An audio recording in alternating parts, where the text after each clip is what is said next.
Marhaba, welcome everyone to Campaign Saudi Briefing event on media and marketing. I'm Nadeem Qureshi, the publisher at Campaign Middle East, and I thank everyone for attending our briefing today in Riyadh. Before we get on with today's event, I want to brief everyone on the latest developments at Campaign Middle East and our partners. On your tables, you can see that we have our Campaign Saudi Arabia report, which offers a guide to the media and marketing advertising scene in the kingdom. We examine the projects and initiatives that are driving development, and it looks at the clients and sectors that are spending money. We also have the Power List, Supplement 2, where we profile the most powerful men, women in the region's media, marketing and advertising industry, along with their essays comprising of insights and predictions on business trends. We have a strong lineup this year from Saudi as well. Our next couple of editions this year focus on key topics like out of home, the region's top marketing game changers, strategy and culture, sports marketing, digital essays, and finally the annual roundup issue in December. Please get in touch with the editorial team members if you want to get involved in these future issues. Also coming up next week, as you're all aware, is the biggest creative marketing festival in Saudi Arabia, the Athar Festival. And I'm sure most of you are looking forward to it.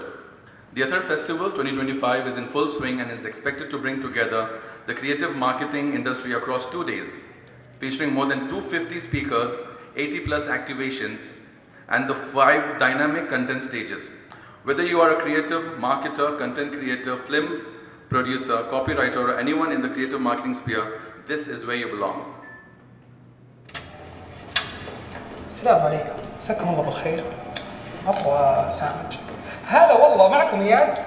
تحس انه فلوق صح؟ خوي اثر عن سيوز، خلك انتربرنور. انتربرنور؟ السلام عليكم، انا في مرحله السيدران وابحث عن مستثمرين في وكاله الابداع. معليش قاطعك بس ترى مره اوفر سيل.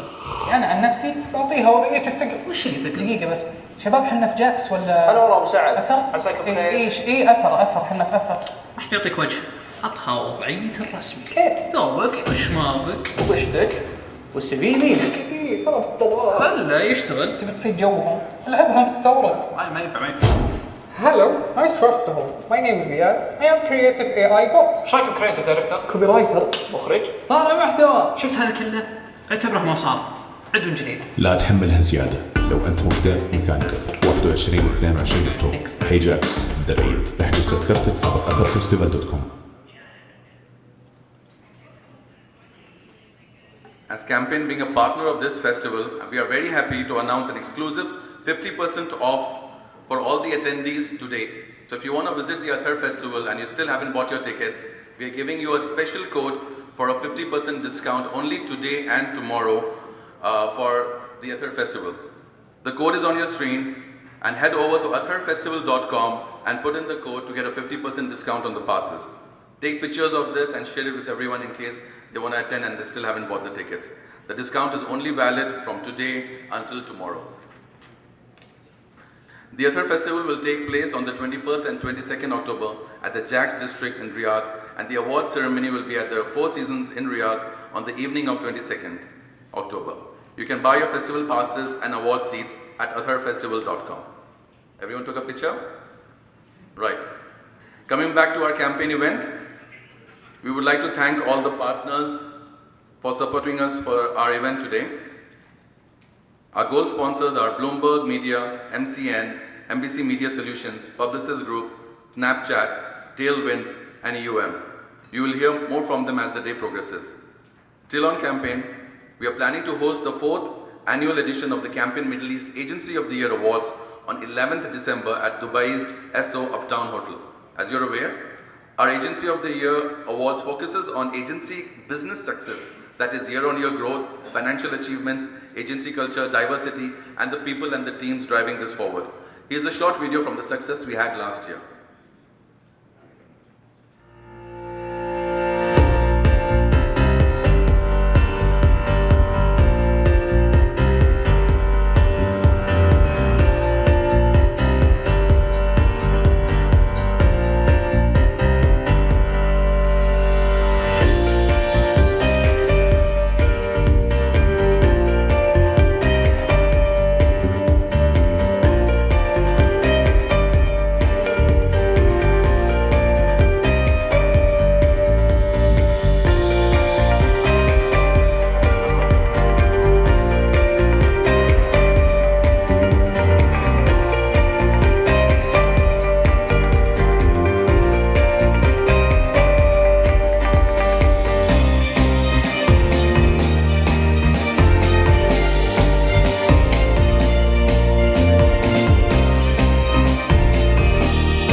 here as well. We've closed the entries last week and we received a record number of entries for this year as well, including the best agency in Saudi. We hope to see most of you again in December for these awards. We should have all these opportunities and a lot more details on the campaign website and on our social media platforms, so please don't forget to subscribe and follow us. And please make sure you contribute regularly to campaign and keep sending those opinion pieces and news and all the latest news and appointments that you have. We also value your feedback, so we've got the codes on the agenda papers in front of you. Please scan it and send us your valuable feedback on the event, on the content that you hear today. Right, that's it from me. I will now hand over the stage to Campaigns Editor Anup Oman, who will take today's event forward. Thank you once again for attending, and I look forward to meeting you all next week at the Athar Festival. And as Anup comes up, here's a short video on campaign.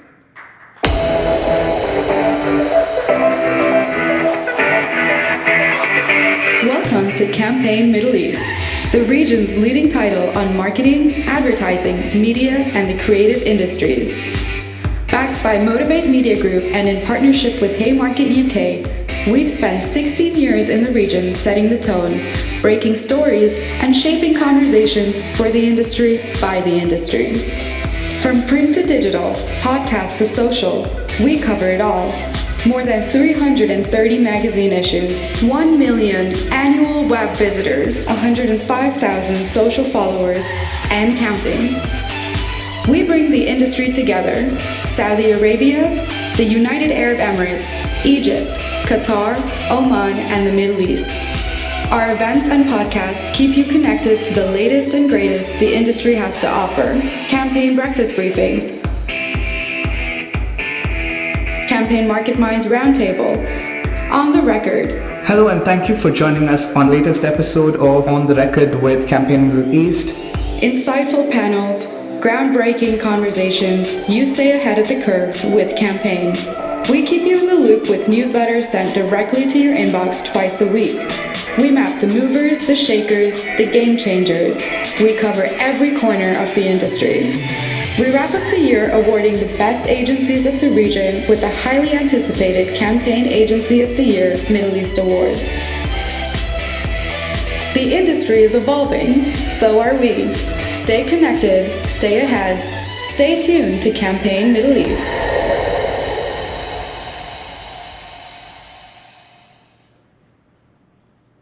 Wow. Thank you, Nadeem. Thank you, all of you. Assalamu alaikum and a very good morning to all of you, our Campaign Middle East family. After catching up with many of you at Cannes Lion in France, Dubai Links in Dubai earlier this year, it's so good to be back in Riyadh and see all your familiar faces once again. Share food, indulge in some meaningful conversations here in Riyadh. I've been asked to share some opening remarks, but before I do, let's set the scene.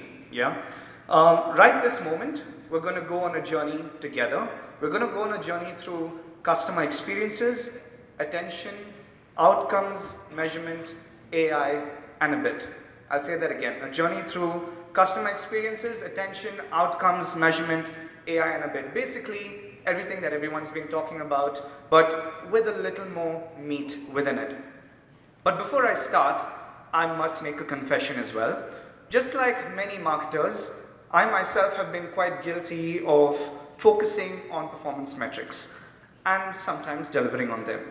In my personal life, I follow the numbers, the salary in my account, the finances that fund my family, my in-laws, my friends, and the dreams to travel the world. In my professional life also, I follow the numbers, the KPIs I was given, the clicks, the engagements, and the impressions that I was asked to bring in. The problem, and my wife keeps telling me this, is that sometimes the experience at home is more important than the numbers you bring to the family, right? While the good old adage says, happy wife, happy life, maybe there's something deeper to that conversation. In this case, if I can take the analogy of our married life, my parents made the customer acquisition. We made do with customer retention.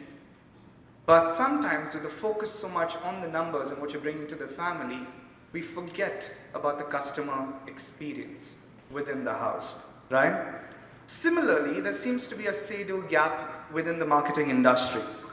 With AI feeding us insights, LLM dashboards feeding us insights, are we really listening to the people around us?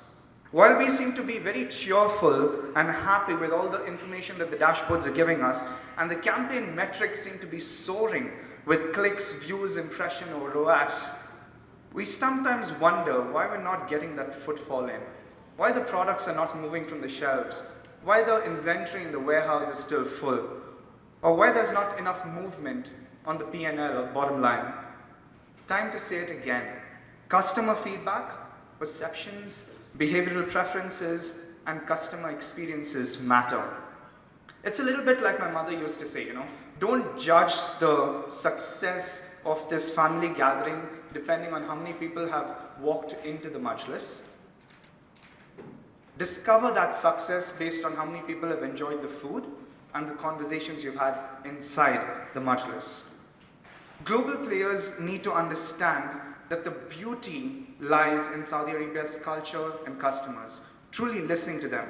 And marketers in Saudi need to realize the global customers and their viewpoints of what Saudi Arabia means to them.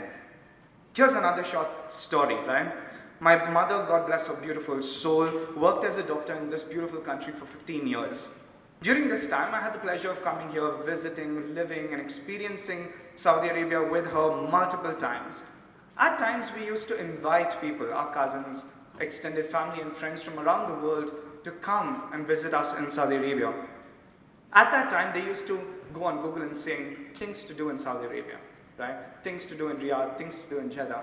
And they used to wonder, okay, are we going to get authentic camel riding experiences? Are we going to get authentic, barbecues in the desert? Are we going to visit historical heritage sites along the Silk Route? Yes, they did. But in addition to all of this, what did they also do? They saw Cristiano Ronaldo playing against Samir Al-Dasari in a stadium that's bigger than some of the stadiums back in the UK. They danced at Soundstorm and MDL Beast. They hiked up some amazing rocks, drank some amazing coffee, and watched beautiful sunsets.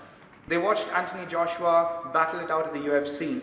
They watched gamers, some of the best in the world, play the games they play at home, Call of Duty, FIFA, League of Legends at the Esports World Cup.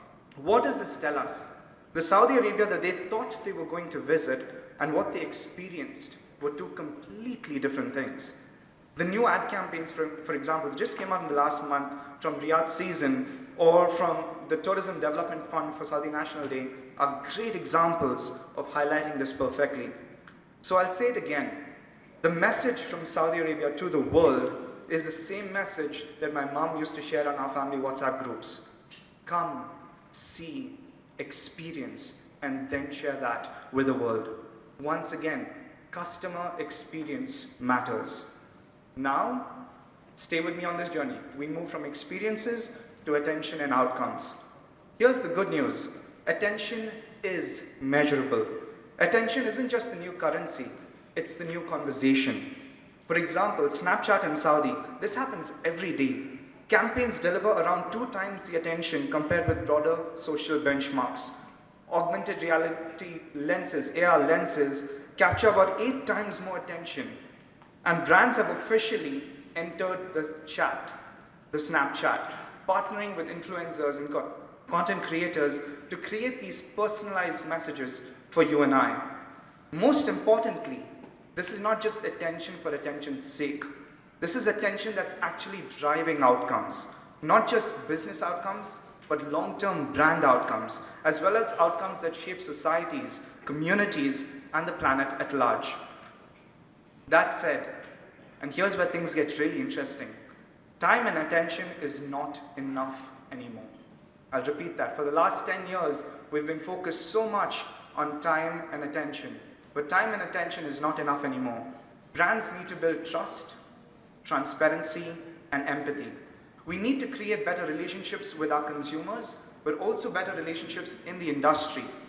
Stronger partnerships mean shared insights, shared data, shared dashboards, shared frameworks of success, shared understanding of what success means, shared definitions of culture and language. And this is not just for humans. We're entering a world where AI is becoming part of our workforce. We have generative AI that's drastically cutting the time that's spent on copy, on creatives. We have AI co-pilots that are becoming the best interns in the world. We've got agentic AI colleagues who might as well be employees at this point because they are optimizing and monitoring real-time campaigns. They're even reallocating budgets in time, saving millions in cost. From Riyadh to the rest of the world, a new creative movement is unfolding. One where content is currency, influencers and local icons are shaping culture. Community is everything. Saudi Arabia is welcoming a new generation of storytellers, marketers, and media leaders who know how to create customer experience, they know how to grab attention, and they know how to generate real business outcomes. But we still need to get a few things right. We're not there yet. We're not perfect yet. I shared this message in our Dubai briefing, and I'll share it here again. I'd like to challenge the industry this morning. I'd like to dare the industry this morning. In a world of speed, let's pause, think, and strategize. In a world of noise, let's listen. In a world where everyone has an answer, let's prompt correctly and ask the right questions. In a world where success is glorified, let's experiment and fail fast. In a world that's chasing vanity metrics, where we were talking about this morning, where everybody finds the right cherry-picked metrics, whether it's on the digital side, media side, or the client side, that suits their agenda. Let's build incrementality, understand contribution margins. Let's measure what actually matters. Let's build good customer experiences. In a world where everyone is chasing trends, let's live by timeless values. In a world where everyone's getting lazy and mediocrity is okay, let's be accountable to our craft, creativity, clients' brand and business outcomes, as well as the impact we're having on society. Let's be brave, let's be beautifully local, and let's be accountable. Instead of following global benchmarks and best practices, we now have a unique opportunity to draw a line in the sand and let the world follow us instead. Today, we're here to listen from some of the best marketers and genuinely learn from them. This, I assure you, is going to be an exciting morning. And on that note, welcome once again the Campaign Breakfast Briefing, Campaign Saudi Briefing, Media and Marketing. Thank you. ودك تشوف اخوك الصغير خلص عطني يا ابوي. يا اخي انا ابوك. كبير ونفس الجلسة من زوايا مختلفة. يلا لربع ساعة تحت. تشوف له خويك صدق تحت. تدور هباتنا، علومنا، ذكرياتنا، روحاتنا وجياتنا. تدورنا تلقانا على سناب.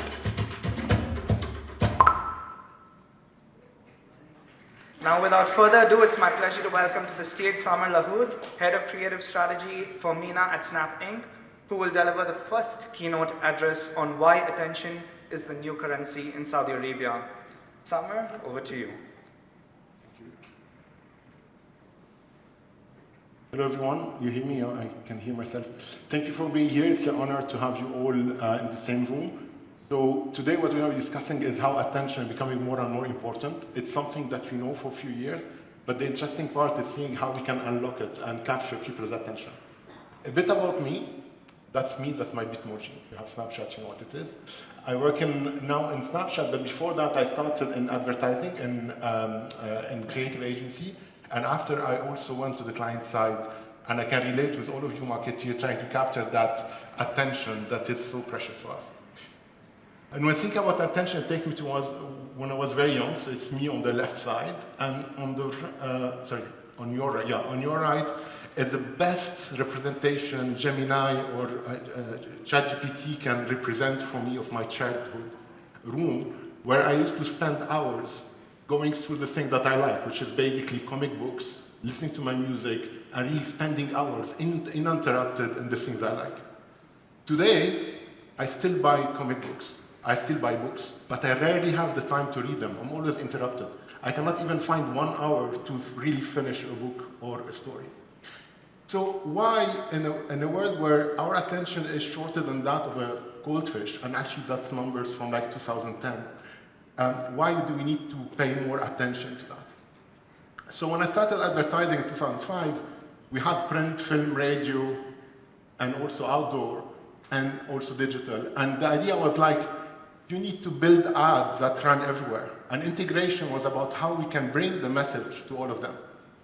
But there was a quote I used to print on my desk all the time, which is from Howard Gossage from 1950, that says, nobody reads ads. People, they read what they interest them, and sometimes it's an ad. And it was all this idea, how can you capture people's attention? How can you give them something that they're interested in? And today, platform plays even a bigger role in what is, how you can capture people's attention. So it plays a bigger role than the format, plays a bigger role than the placement, than the demographic you're chasing, or even the creative that you're displaying in your ads. So Snapchat, if you look at video only as a platform, it's able to capture twice more attention than other streams on social media. I'll take you to why is that, but first we need to jump and think why that platform is different.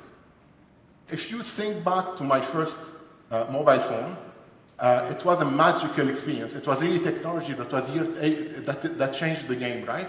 You could walk down the street, talk to your friends, even though they're not around you, and we were dreaming about a world where we'd be all connected.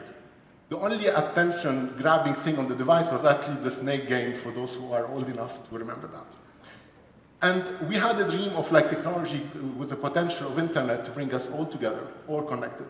But with time, instead of sharing and being closer, we ended up following likes, checking how many followers we have, checking the comment we have on our content, and actually, instead of closeness, it created chaos. It really created a sense of loneliness on the net and a lack of interest of what is really important to us. So today, people consume content. But Snapchat came, and when it started, it was really built to create better connection and bring people together, friends, family, and the world. And it was all thought about that. So if you think about it, in 2011, the platform was meant to be something more positive. So it opened to the camera. It was the first platform to open to the camera, not for you to look at other people's content, but actually to invite you to share the moment, uncrafted, the real moment with your friends, really what's happening. Not your best memory of your vacation, but where you are now on vacation. It also had delete by default. Why delete by default? It's a weird feature, right? Well, it depends. Unless you're married, you know that some messages you want really to have deleted. So basically, if you're walking down the road with friends, nobody's taking notes. You can say freely what you want. And this is really the feature. And it really puts you at ease to say what you want. Then the platform was the first to think in vertical video. Back then I was a creator. I was like, how do you frame a video vertically? It's impossible. Like, you cannot shoot vertically. And then now everybody has it in vertical. And same thing for the stories. If you think about the feed, you only see what your friends are doing, the last thing they're doing. But in stories, you can see really what they did in a chronological order. And that is also a game changer on how we consume content. And today, although the platform also have it. So from inception, Snapchat was always thinking, how can we make people able to share in a better way and connect in a better way?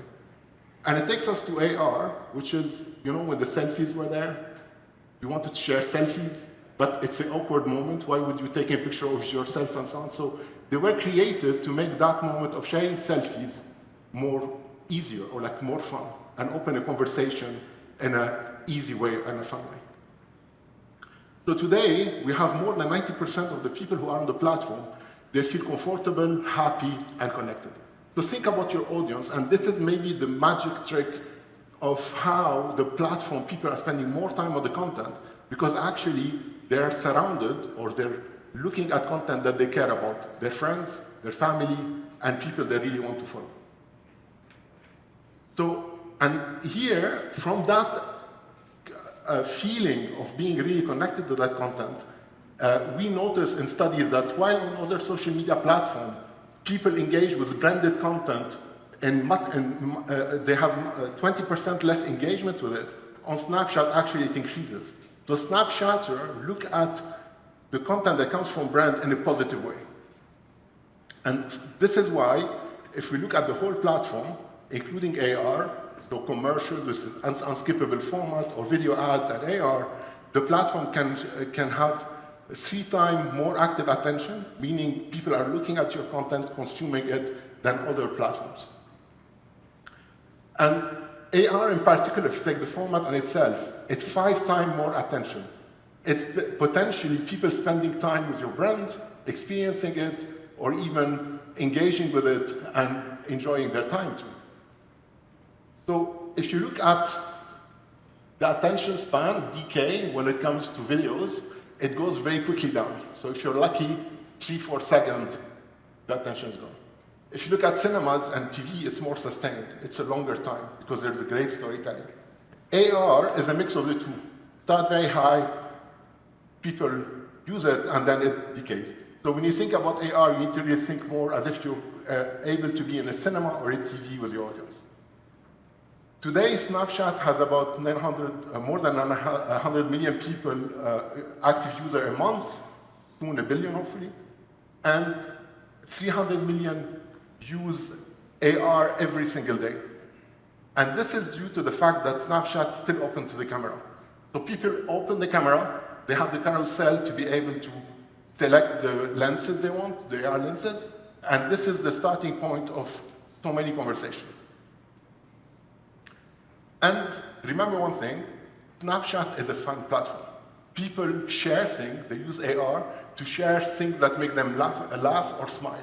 It's really a place where you're not like sharing negativity, you're sharing good stuff, stuff that other people enjoy because they're the people are close to you.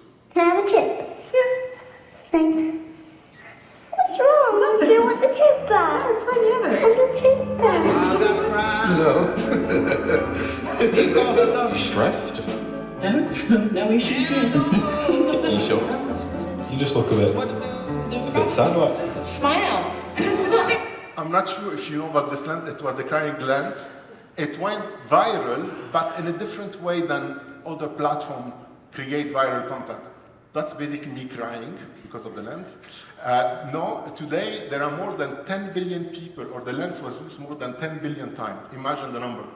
But the great thing is not you're creating content to be distributed as the main content. You need to think that you're creating content for your friends, who on their turn can use it to share it with their friends. So it's friends and virality if you want.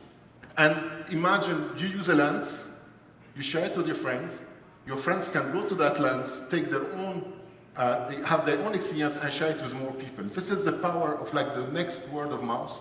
According to research, AR really plays a big role in creating a modern word of mouth. And it's not just AR, it's becoming much more a move from storytelling. Whenever you create your films, you create your stories, you craft your brand message, you're really clear on what you create, to enabling people to have the story living, them living in your brand, them living in your experience, them able to experience what really matters to them in their own world, in their living rooms, or wherever they are. And today AR, the example of the puppy ears was really from 2017, I think. It's no more like only simple and funny stuff. It can really have much more useful experiences. So it can be for makeup, for example. People can have, this was done with NYX for the makeup. They can select the color they want. They can select styles. It's like a live demo on the lens on what they want. Or it can be a cultural experience, like enabling you to discover the Louvre, but not as you see it as old stone and dead artifact, but actually seeing the colors, seeing the wooden doors that disappeared, or using the mask of the pharaoh on your own face. There's really something that can be much more entertaining. Or, because the camera is very intelligent, it can help you communicate with other people, even in sign language.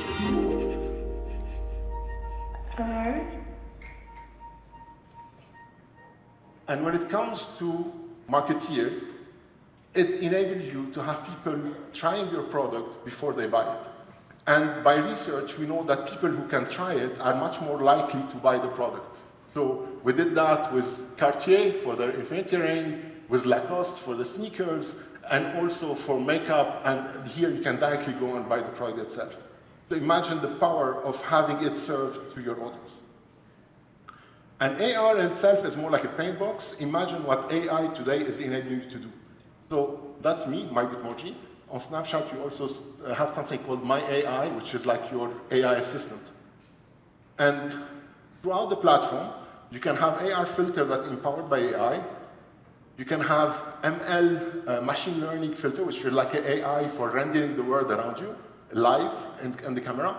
We have the chat, who can help you for day-to-day stuff or even generate images. And also we have a new product called the Gen AI lenses, which enable you to be in an environment and take your audience into an environment that is generated by AI live in the camera. And you can have also image recognition.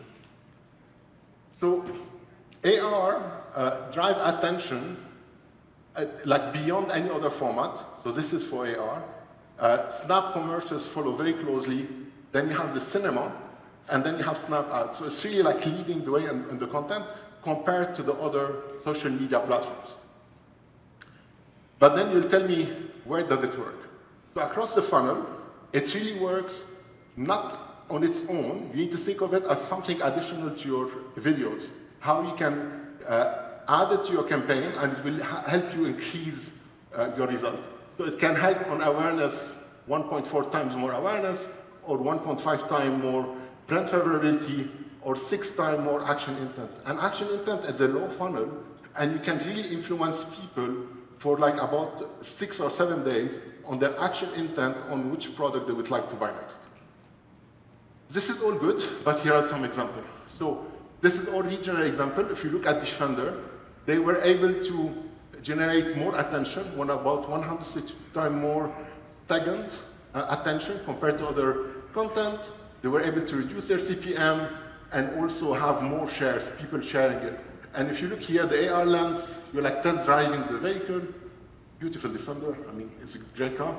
And then you have the video ads, so the mix of that is, with AR, is enabling you to scale it and get more results.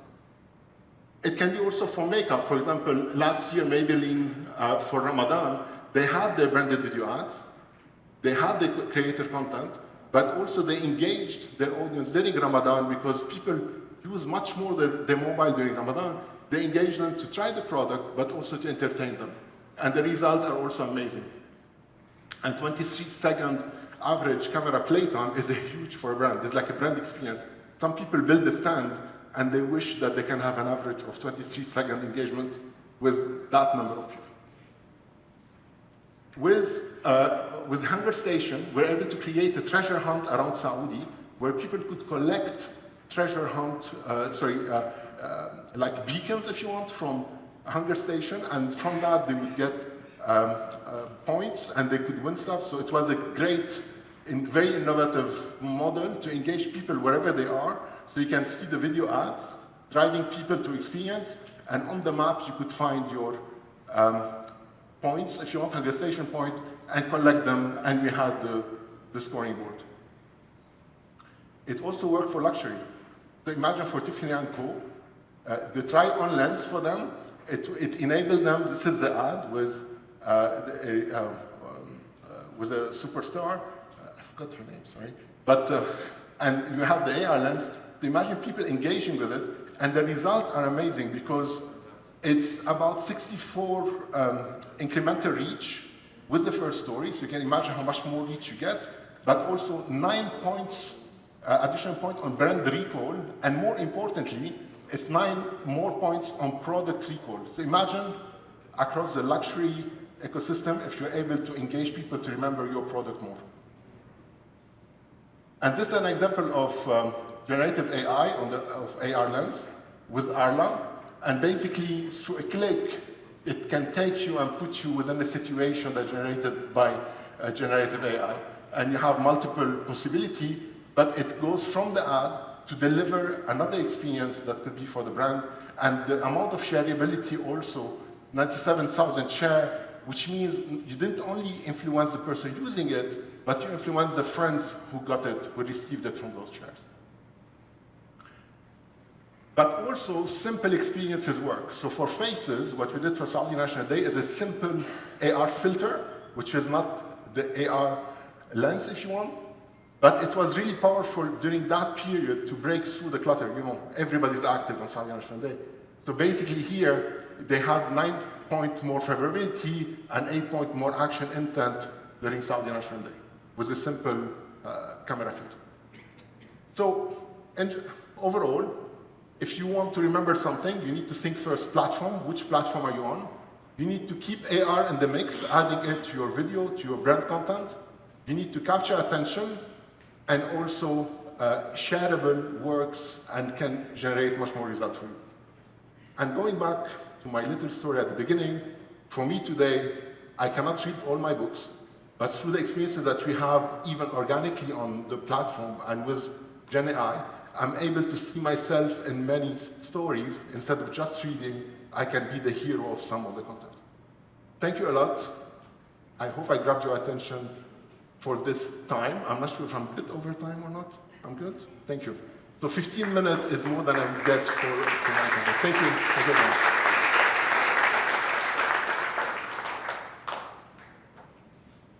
Thank you, Samer. Next, we move very quickly to a wonderful panel on bridging these two terms, media and marketing, by collaborative pathways. Before we get the panelists to the stage, here's a short video of our session sponsors, Bloomberg Media Studios. Stories for the modern leader that fuel curiosity. This is Hekra, and it's over 2,000 years old. Add new dimensions and expand perspective. I'm very proud to be a Saudi woman. Bloomberg Media Studios tells visionary multi-platform stories. For us, coffee is a cup of culture that unlock value with unparalleled reach. From every corner of the region to the leaders who shape what's next. Short, sweet, and beautiful. It's my pleasure to welcome to the stage Yumna Nafal, director at APCO and founder and host of White Chats. Let's put our hands together for them. Thank you. Alice Staton-Brown, Client Leadership Director, MENA Sense Mediacom, a WPP media brand. And our wonderful moderator for the panel, Ali Kumar, Business Director, Bloomberg Media Studios. Ali, over to you.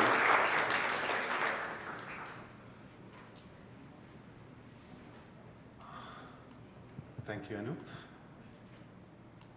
Good morning, everyone. Assalamu alaikum. It's great to see so many familiar faces and friends across our industry.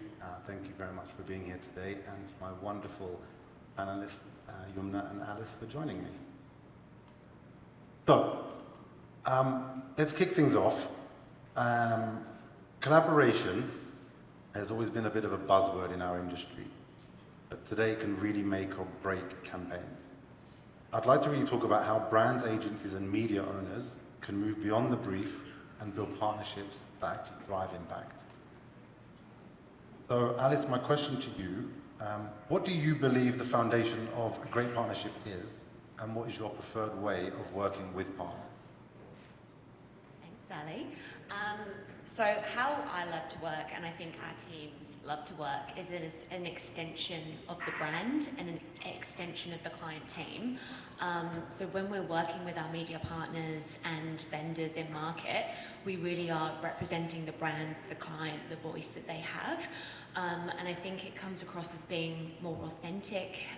We know the business needs, we know the client needs, and I think we're trying to move away from historically agencies or paid media agencies working on a transactional basis or just having that campaign thinking, but working on what our brand and our clients need today, but what they need in 6 months, in 12 months, in the next 18 to 24 months.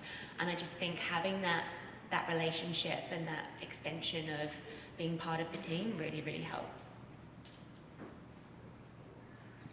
Yumna, I want to ask a question to you from a more PR standpoint. From your perspective, how can brands work more with PR teams and agents to get the most out of working together? Yeah, thank you. That's a very good question. Well, first of all, thank you to Campaign Middle East for having us today, and good morning, everybody.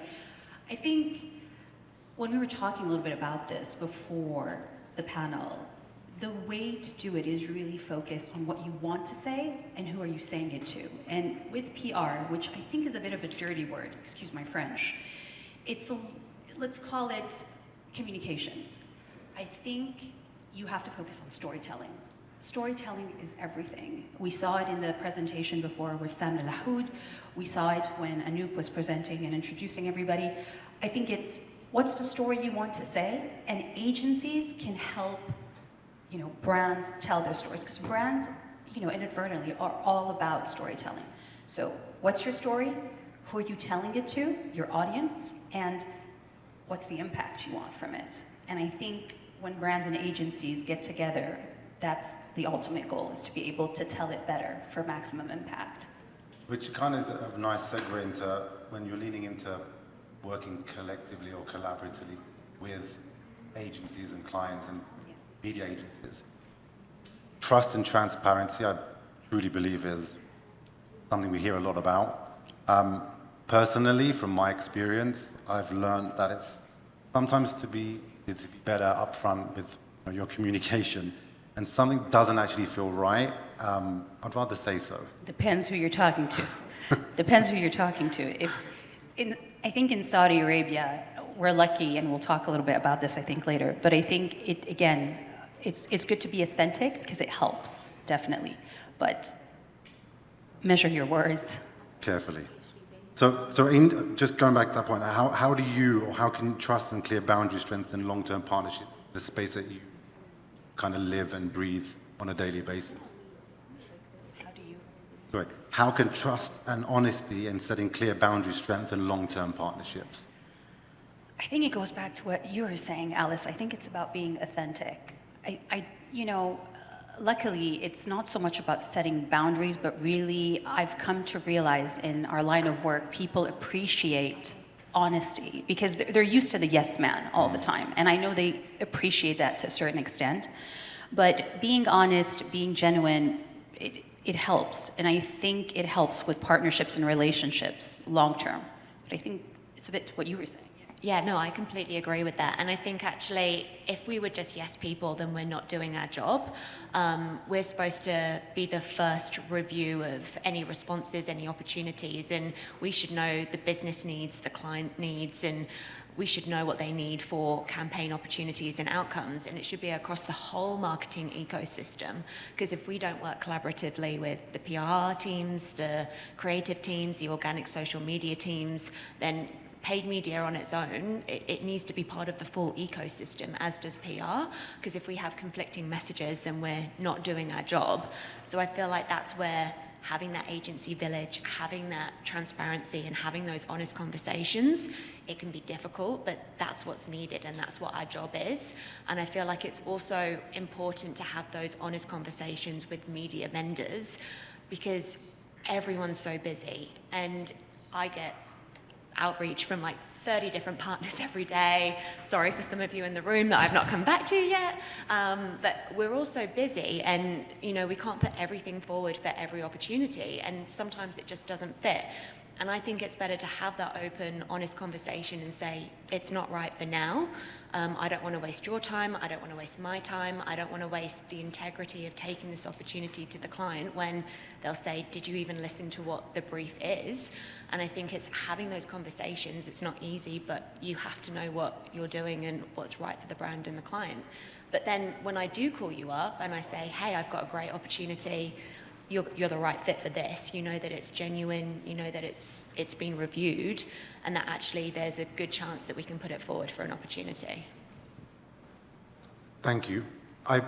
Something just came to my mind. I'm going to go a little bit off script here. I know we spoke on a lot of our kind of discussions around the silos that we're sitting in around PR agencies, media agencies, and publishers. Do you think, or what do you think, is there a model that we can all kind of work towards, and what, in your opinion, does that look like? In terms of full transparency from the get-go. So again, We love to work across our teams, and I think we're in such a fortunate position that we have some incredible teams, we have incredible clients and incredible brands that we work with, but we always want to have that agency village. So at least once a week, we'll have an agency village connect with all the partners. So that's PR, paid media, organic, production, creative, sponsorship, and we'll all be on a call with the client so we can align on what the slate the next 6 months looks like. We're all working together with the same strategy. We're not having that silo effect, because I think when you work collaboratively, you have so many more opportunities and you're able to kind of build, like we should be building off what PR are doing, we should be amplifying what the organic social is doing, and we shouldn't be in silo. But we also have those meetings once a week without the client teams as well. So we have that full transparency, that full connectivity, and we have real-time, up-to-date information, because perhaps we've heard something, but PR have heard that there's been a change in direction more recently. So that means that we have to change our approach and our strategy to complement what they're doing. And I just think working together, having those conversations and not seeing each other as threats, but complements, I think that's really important. 100%, I agree. I think to Alice's point, communication. So alignment, which is what I think you were stressing on about, and communication, communicate. So she was, Alice was mentioning having these different calls, internal calls and calls with the clients and calls with the different departments just to make sure you're aligned. You would be surprised at how many people do not know how to communicate and don't communicate, and the number of things that are lost in translations because they haven't communicated. So it's something I know, like in my teams, I stress on it quite a bit, and I'm a bit of an over-communicator, in case you hadn't noticed, than an under-communicator, but at least it helps with staying aligned and knowing exactly what you're working towards. And I think it's sometimes leaving your ego at the door. So it's not about I'm the person that put this forward or we're the team that put this forward, but actually collectively we have such an incredible opportunity. We're so excited to get this in front of the client. We're all aligned. We've got the backing of all the agency partners, and we know that this is going to be incredible for the brand, for the client, and for the activity that we have going forward. Still staying on this topic, and I'm going to represent publishers here on this particular topic. I think the collaboration, breaking down those silos is important between PR and media agencies. At what point do you want to see publishers coming in when this dialogue is happening? Because often when we sit on this side of the fence, we're normally the kind of last to receive this information. So do you see a world where, again, within PR, within media agencies, that we could also step up as publishers to come in at a time where you also could be supported or value to be added by said publisher? I think for in communications, once you have your narrative, and I'm going to go back to the story, because it's all about messaging and what you're trying to say. And I think once you have that down and you understand what the goal, the objective, the messaging is, I think it's okay to bring in a publisher, just as long as, again, the narrative is there. Because then you can kind of, I know you guys are always last to come in, and then it's kind of playing catch up. But I think at that point, because you know exactly what it is that you're supposed to communicate, it makes it easier to be able to also onboard you and onboard publishers so that they know, okay, this is what we're dealing with, this is what's happening, and then we can move forward in alignment with this narrative. And I think we can do a better job at bringing you in earlier, having the conversation, saying, this is what we're doing from an organic standpoint, this is what we want to do across paid media, this is what PR's message is going to be.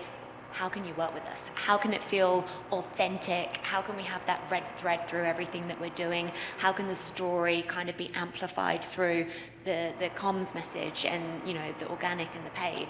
And I think from an agency standpoint, we need to be less concerned of feeling threatened working with the organic social teams, you know, because ultimately we've all got the same goal, and that's to have incredible business results, to deliver the best job that we can for our clients. And I do think that comes from collaboratively working together and leaving our egos at the door. like the ego at the door thing, because I know we see it a lot in business in general, but I think to Alice's point, hopefully bringing you in earlier. How, if I may ask, how late do you come in? Usually in the process. Not super late, but again, we don't have a Q&A, so I'm not going to put this out to the audience, otherwise we could be here for a while. Not super late. I think we get brought in at a time that is essential, but what we also feel, again, I'm speaking on behalf of Bloomberg, we want to be able to add value. So if there's thought leadership or insights or data that could help us have that conversation, and again, there's a lot of other publishers that sit here that can add all different types of levels of insights and data. But I guess we're not super late, but I do feel like there needs to be a balance of like, you know, this is the strategy that's been set. Hey, let's reach out to said publisher and see how that can feed into said brief or said conversation. And I think you're right. I think once you have the strategy, and again, I do stress on the narrative, then it's easier to come in, because you do want to know exactly where you're also coming in to complement what's happening. Yeah. Thank you. Look, I think now how aggressive that in a place that we're sitting within Saudi and how things are moving so quick, I think you'll both agree that we're all wearing a lot of hats. We're marketeers, we're strategists, we're PR leads. Sometimes we're wearing all these hats at the same time. I think I'd love to hear really from you, Alice. How do you specifically manage that complexity within the work that you're doing with the multiple clients that you oversee? I think ultimately it's the people that you work with as well. So we're so fortunate that we have incredible people that we get to work with day in, day out. And I think it goes back to that transparency and that honesty. You have to have that up-to-date information. You have to have that open communication. You have to make sure that everyone's across new information, the most up-to-date work that we're doing. And I think you have to trust people. I think you have to trust your team that they can do the jobs that they're delegated to do and that they're leading with. I think you have to be working closely with your agency partners. And I just think you have to be open to sharing information and also open to receiving new direction and new feedback and just rolling with it. Can I ask you the same question? Again, from the perspective of PR, how do you manage that complexity when it comes to wearing multiple hats on a daily, hourly basis? I think you need to prioritize what's important. I think, you know, we live in such an interconnected world where, again, to Alice's point, everything that has to do from strategy to social media to creative and branding to, again, messaging, PR, outreach, everything is kind of interconnected. And you kind of, when you are working in an agency, have to wear these multiple hats because you have to be able to take a step back and assess the big picture and see what the objective is. What are you working towards? It's a lot of multitasking. It's a lot of prioritizing certain things. And I think being a good project manager, and I know we talked a bit about this, and I always say, I wish I was an Excel wizard. I tell my husband, who takes care of Excel at home, but being able to project manage so you know exactly what your priorities are really, really helps as well. Okay, thank you. I think markets like Saudi, as we all kind of live and breathe this, are moving extremely fast. And we're all trying to keep up with that pace. Even inside big organizations, things are changing rapidly, consistently. How do agencies stay in step and become real partners to brands as that change happens? Because again, you're managing multiple accounts, you're managing different clients, you're managing different accounts, different clients. How does that all come together? I mean, what does that look like? I think you have to be really good at being on top of what the priorities are, to your point, but also learning to let go. So I don't think you can be, you know, married to the idea of one opportunity or one activation or something that you're so dead set on getting across the line. If it's a no and there's a change in direction, okay, cool, let's keep moving. And I just think you have to have the mindset of, I don't know, we're evolving, we're growing, we're changing every day. We're also lucky to be working across these incredible opportunities. I don't think there's ever been a time in my career where I've been working on such incredible brands. And, you know, one example, sorry, it's just because the client's here, but I'm launching an airline, you know, I'm getting to do that with incredible people. We're launching an airline that's going to be competing with some of the most prestigious airlines already out there.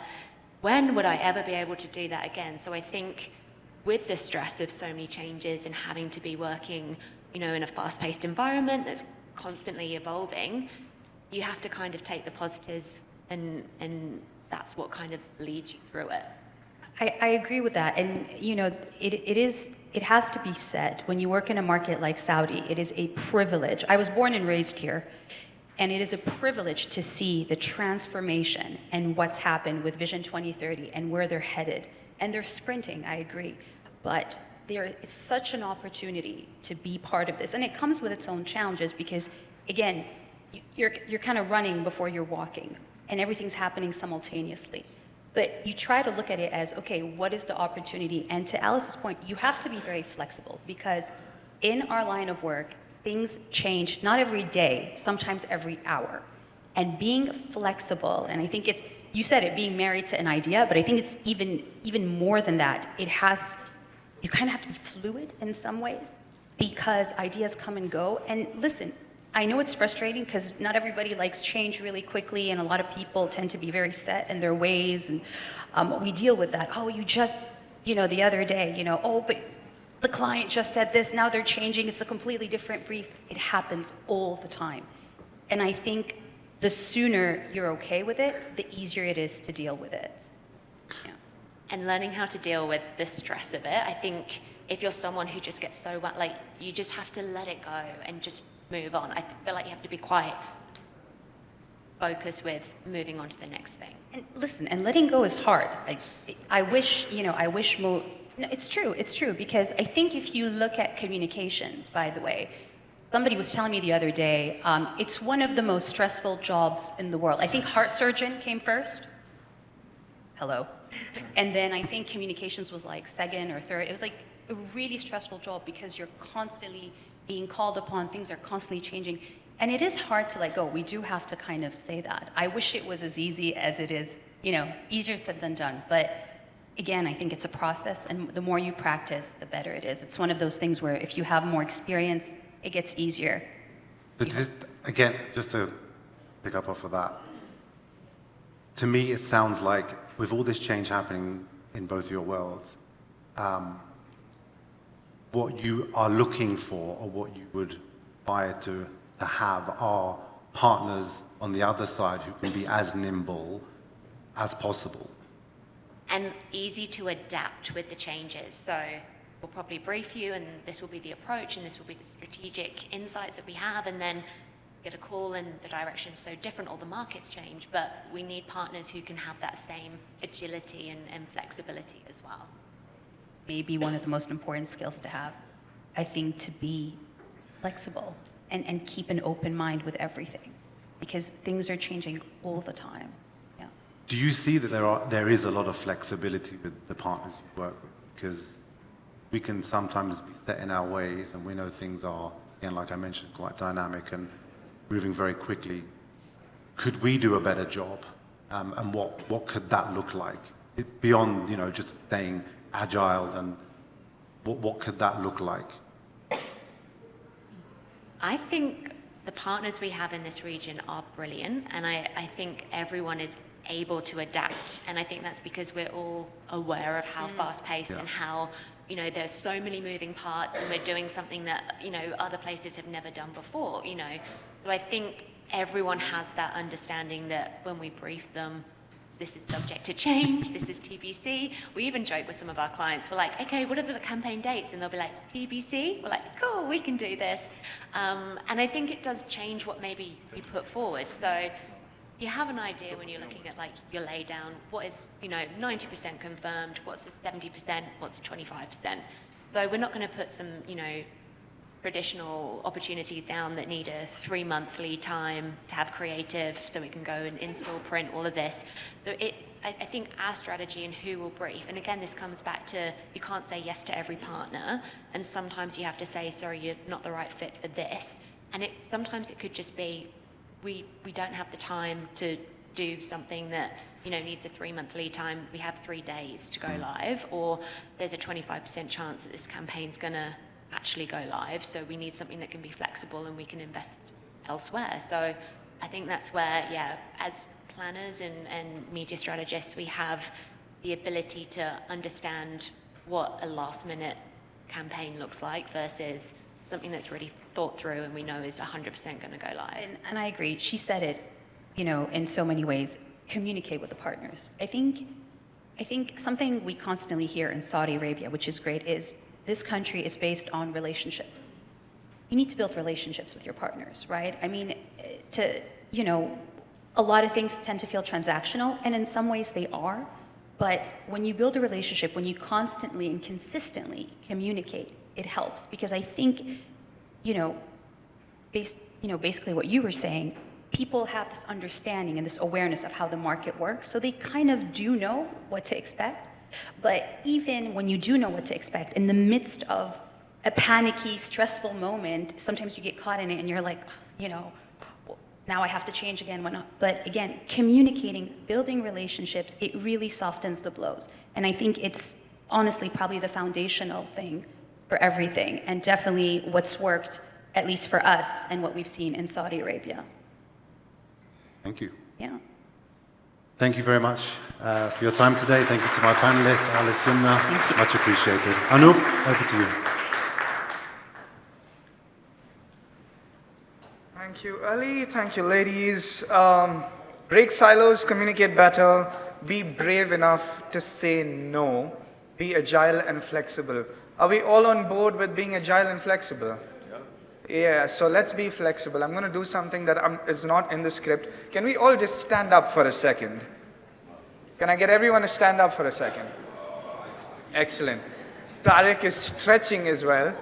If you want to stretch, feel free to stretch. We've got some excellent panels coming up. We've got the CMOs of Diriyah, from Humane, and Expo 2030, and a whole bunch of excellent panels coming up. So it's time to shake that out a little bit, and now you can take your seats back. Yeah. Thank you. Now I know everyone's awake, and everyone's great. That panel before us was excellent. We're going to keep the ball rolling on some great panels. Continuing, next up, we have our second panel for the day with some extremely respected marketers taking the stage to discuss how to create and craft distinctly Saudi brands. Before we get the panelists up on stage, here's a short video from our session sponsors, Minat. More data than ever, but is there more intelligence? More marketing theories, but do we have conclusive proof? More impressions, but is media becoming monotone? More brands to differentiate, but are algorithms making brands bland? With more media and technology run on just zeros and ones, dominated by zero-sum thinking, we aren't just in a race to the bottom, but a race to the mean. has a better way, where media isn't a cost, it's a dividend. Where short-term gains don't sacrifice long-term growth. Where putting people first creates limitless possibilities, connecting diversity of thought, unleashing true ingenuity. And when we do, all boats rise and rise. Introducing UM's Full Color Media. Full Color Media sees nuance in a world of black and white. Full Color Media is leading a renaissance. Media of quality and creativity, not just quantity. Of difference, not homogeny. While others see the world in black and white, we see the world in full color. Join us in our fight to rid the world of bland brands. Together, let's stand against bland. Nice. Keep those hands going as we welcome to the stage Kiran J. Haslam, Chief Marketing Officer, the Riyadh Company. Kiran, I request you to find your face and sit in the seat in your face. Wonderful. Steve Plinzel, Chief Strategy and Officer and Acting Chief Marketing Officer, Humane. Mohammed Manna, CEO, UMKSA. Tony Yamin, Head of Telco, Media, Government, Financial Services and Real Estate at TikTok. And our wonderful moderator for the panel, James Dutton, Chief Product Officer, Minat. Have fun, gentlemen. James, over to you. Thanks, Anoop. Thanks, Campaign, for inviting us here and organising this session. I'm very proud to be here. Very excited to be speaking with some very experienced marketers who hopefully will bring some energy and interest to this conversation. I know you've all just stood up, so I'm not going to ask you all to stand up again, but can we just get a show of hands for anyone who's worked with AI today so far? That's probably about 80%. Anyone interacted with email, navigation, listen to some music? You've probably all interacted with AI at some part of today. It's not always visible, but it's penetrating all aspects of marketing today. So we're going to try and explore less about the technology of AI today, but more about the creativity and the context of AI, and hopefully have some interesting discussion around what it means in a Saudi context. So I want to start with Kieran, CMO of Diriyah, doing some amazing work in the region. As leaders, we're all senior marketers here. As leaders, AI isn't just changing what our teams are doing, it's changing how we need to change our roles. How has AI started shaping your leadership skills and how you work today? So, is it still morning? It is still morning. Good morning, everyone. Pleasure to be here, and a huge thank you to Anoop and the rest of the team for bringing us all together. How does it shape me personally? I'm supremely fearful. Perhaps a few of you are as well, because we go through a series of patterns, and we repeat these throughout life, and all of a sudden you've got now something which is able to create patterns and recognize patterns better than any of us collectively, and it's coming at us at a very fast and furious rate.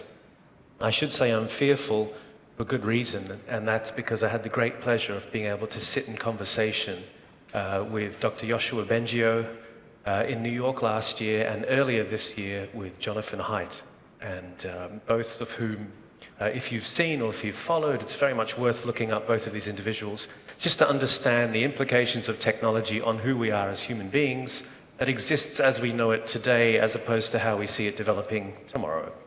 The big control mechanism in there is that we're, as a project, as Diriyah, always trying to be as authentic as possible.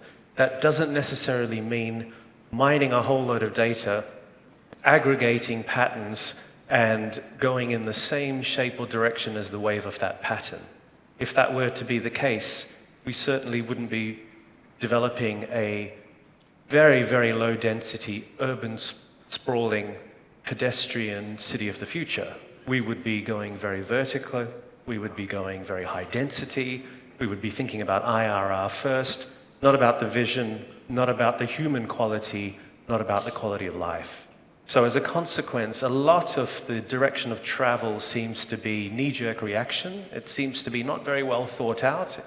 The amount of content that I'm receiving, which has clearly been created by either free to use or subscribe to AI platforms or tools, worries me. It worries me because the main reason why I'm here, the main reason why I came to the Kingdom of Saudi Arabia is to take my knowledge, my experience, impart it onto young Saudis and have them be 10 times better than I could ever be within as short amount of time as possible. A shortcut mechanism of finding tools that can do that for you, I fear, speaking very, very frankly. The reality is that in a city environment, we're building a blank city from a huge 14-kilometer city from a blank canvas. The reality of using tools is unbelievably important, particularly because we're trying to correctively change the behavior of people. We're trying to be less reliant on motor vehicles. We're trying to be more reliant on societal construct for happiness and for joy. It was very interesting with Snapchat that we were looking at the context of joy and happiness and comfort inside a platform on a mobile device, when I think what everybody in the world is looking for is that same joy, happiness, and comfort in the physical reality in which we are first and foremost, and we still haven't been able to sort that out. So I have a lot of fear when I think about my responsibility to it, because I always want to stay open to it. But I can already see that there's some cheap and cheerful trends where people are shortcutting, thinking that this is the answer. And I just want to make sure that we course correct and use the tools for what they are, purely as tools, to help us achieve much, much greater in our capacity than we can physically today. Yeah, fantastic context. And I think the idea around, bringing new expertise to Saudi, that's a great segue into Steve and the work you're doing at Humane with the Saudi LLM and all the great projects you're doing. But the video, as we talked about, AI can lead to averages, AI can lead to the mean, AI can make us lazy. How are you using AI to amplify the Humane brand, Saudi? What are some of the techniques you're using? Thanks. Hello everybody. First thing I want to do is totally agree with Karen. The most important way to think about AI is not as something that's going to replace you or us, but something that we will be replaced without. Flip it around, does that make sense? Okay. The whole concept of what we're doing with Humane is enabling humanity with advanced AI technologies. That's the concept. The biggest problem with that is the same problem every technology has had since the 1940s. It doesn't matter how good it is, if you don't implement it properly, and you don't change the culture of the organization that's using it and how they use it, it doesn't work. So one of the key things for us, we launched Humane in May when Trump was over. Wasn't quite when we were planning on launching. We accelerated a little bit to take advantage of the event. But everything we've done in the entire launch of the organization, from the website to every video we've done to all the social media, has been built on AI and our AI. We want to be an agency-light organization. I spent half of my life in agencies before I went to the dark side and joined EY and PwC. But the view in the world isn't that we're going to be agency-less. It's being agency-light. And how do we look at that? And how does CMO organizations become lighter? One of the biggest metrics we all look at nowadays when we look at AI is revenue per head count. How many unicorns are 1,000-person organizations? You've got unicorns that are 10-person organizations. So what is your output by head count for your marketing team, for your agency? How do we amplify that using AI and the tools? How do we get them to know how to do it and enable what they do with that? Okay? I can create 10,000 adverts for an FMCG brand in a couple of days. Okay? At 4K HDR, 30 frames per second, awesome, different languages, fully culturally customized. AI does it really quickly. What we need is the creative thinking to create the first ad that I then localize or transcreate. And this is my favorite bit with this. And for me, the future of agencies, and as I said, having spent half my life in agencies, is to actually be more creative. There's the Steve Jobs quote, and it's not actually from Steve Jobs if you look it up, but the one that everyone attributes to Steve Jobs, which is, we want the crazy ones, the misfits, okay? The round pegs in square holes, the rebels, the ones who want to change the world because they're the ones that do. As AI starts giving us more and more the same, because guess what? AI does patterns. The more you tell AI that image or that video is good, and everyone is using that same ChatGPT or Google model, the more everyone's going to get the same image or the same video or the same structure. Okay? You need to have the best creative to write those rebellious prompts to change what's going on. And that's what's going to change how we work on things. Yeah, and we were talking before this. My kids, as part of their schooling, they're using AI at school. My 12-year-old, he loves writing prompts, except he's lazy. He writes 5-word prompts, and he gets not the images he's looking for. We have to work. We have to work hard, and we have to be creative. And I think the risk here isn't AI bias, it's the blandness that come with it. So let's have a think about some of the emotional connections. Tony, Saudi cultural moments are powerful. We see amazing campaign opportunities throughout the year. From a TikTok perspective, how can we use AI to bring authenticity and avoid kind of this templated marketing? Yeah. First of all, thanks for having me. And that's a very interesting question, right? Because I think if we ask the question to many people in the audience, Some will say AI is a way to get to template marketing, and others will say, you can still leverage it for authenticity.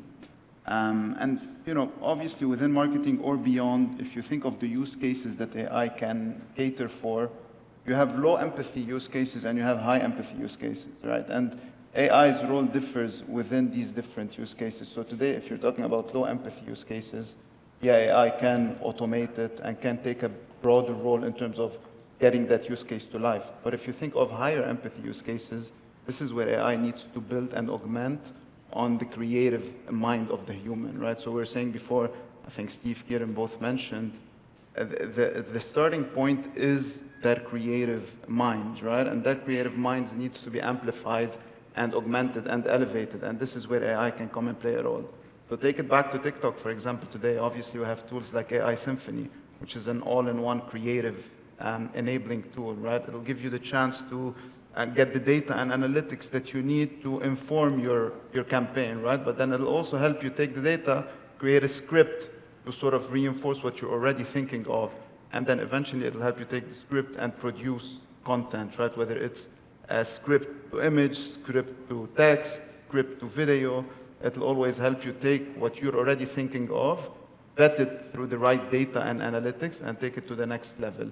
And I think this is where AI can shine the most in terms of taking what you're already doing, your creative mind, and elevating it and augmenting it to the next level. Yeah. So Kieran, from a brand's perspective, and obviously Diriyah brings a huge amount of kind of cultural aspect to the nation. How is AI featuring in your campaign strategies? So it doesn't. It doesn't. AI should never be the focus of anything. Exactly. I think it's almost like saying, how does a pencil factor into how you write? I mean, let's be serious for a minute about what we're actually talking about here and define it a little bit more. We're saying beyond the algorithm. Just etymologically, algorithm is an absolute word which comes from a Persian mathematician, 9th century, something like that. It was then adopted and used by Latin, rhythmos, algorithmos, was used to predict sequences, patterns, the way and the direction of travel, to start to become a little predictive and also to be able to replicate. This is what AI does for us. So it makes life easy. It's a tool. It is that pencil, except we don't have to hold it. The pencil's upright and it's doing it all on its own, right? If you think about it in that perspective, there's so many benefits to using that kind of an algorithm approach to what we do in everyday life. I'll give you a great example. This is a pretty biased, from a gender perspective, panel discussion right now, right? Maybe that's a real big shame. If we had asked AI to do it as a cross-section of society, put 5 people on this panel to speak to the room that's in front of us, I'm pretty sure that 51% of the panel would be female. So there are benefits from looking at these patterns, looking at these sequences, adapting them and utilizing them. And those benefits, I think, is what Steve's talking about, that if you come back to what makes something powerful and clever and useful, the consistency and the ability for you to do it is the agency. You had Alice talking earlier about what agency is, and that agency, really, if I broke down what she was saying, she's now saying, don't take yourself too seriously. It's not about your creative, it's what about the client requires. And if it's what the client requires, then I am an extension of the client. In exactly the same way, agencies are extremely threatened by AI tools because the AI is becoming an extension, and we have to remember it's an extension. So in that regard, what Diriyah is doing is saying, well, we're human beings. We want to cater for human beings. We want to go back 400 years in history, talk about the principles of what made life so marvelous. We want to be able to demonstrate to the world that the Kingdom of Saudi Arabia is not what you thought. There's so many more layers to it. The example of Diriyah is huge, it's unique, it's prosperous, it's profound.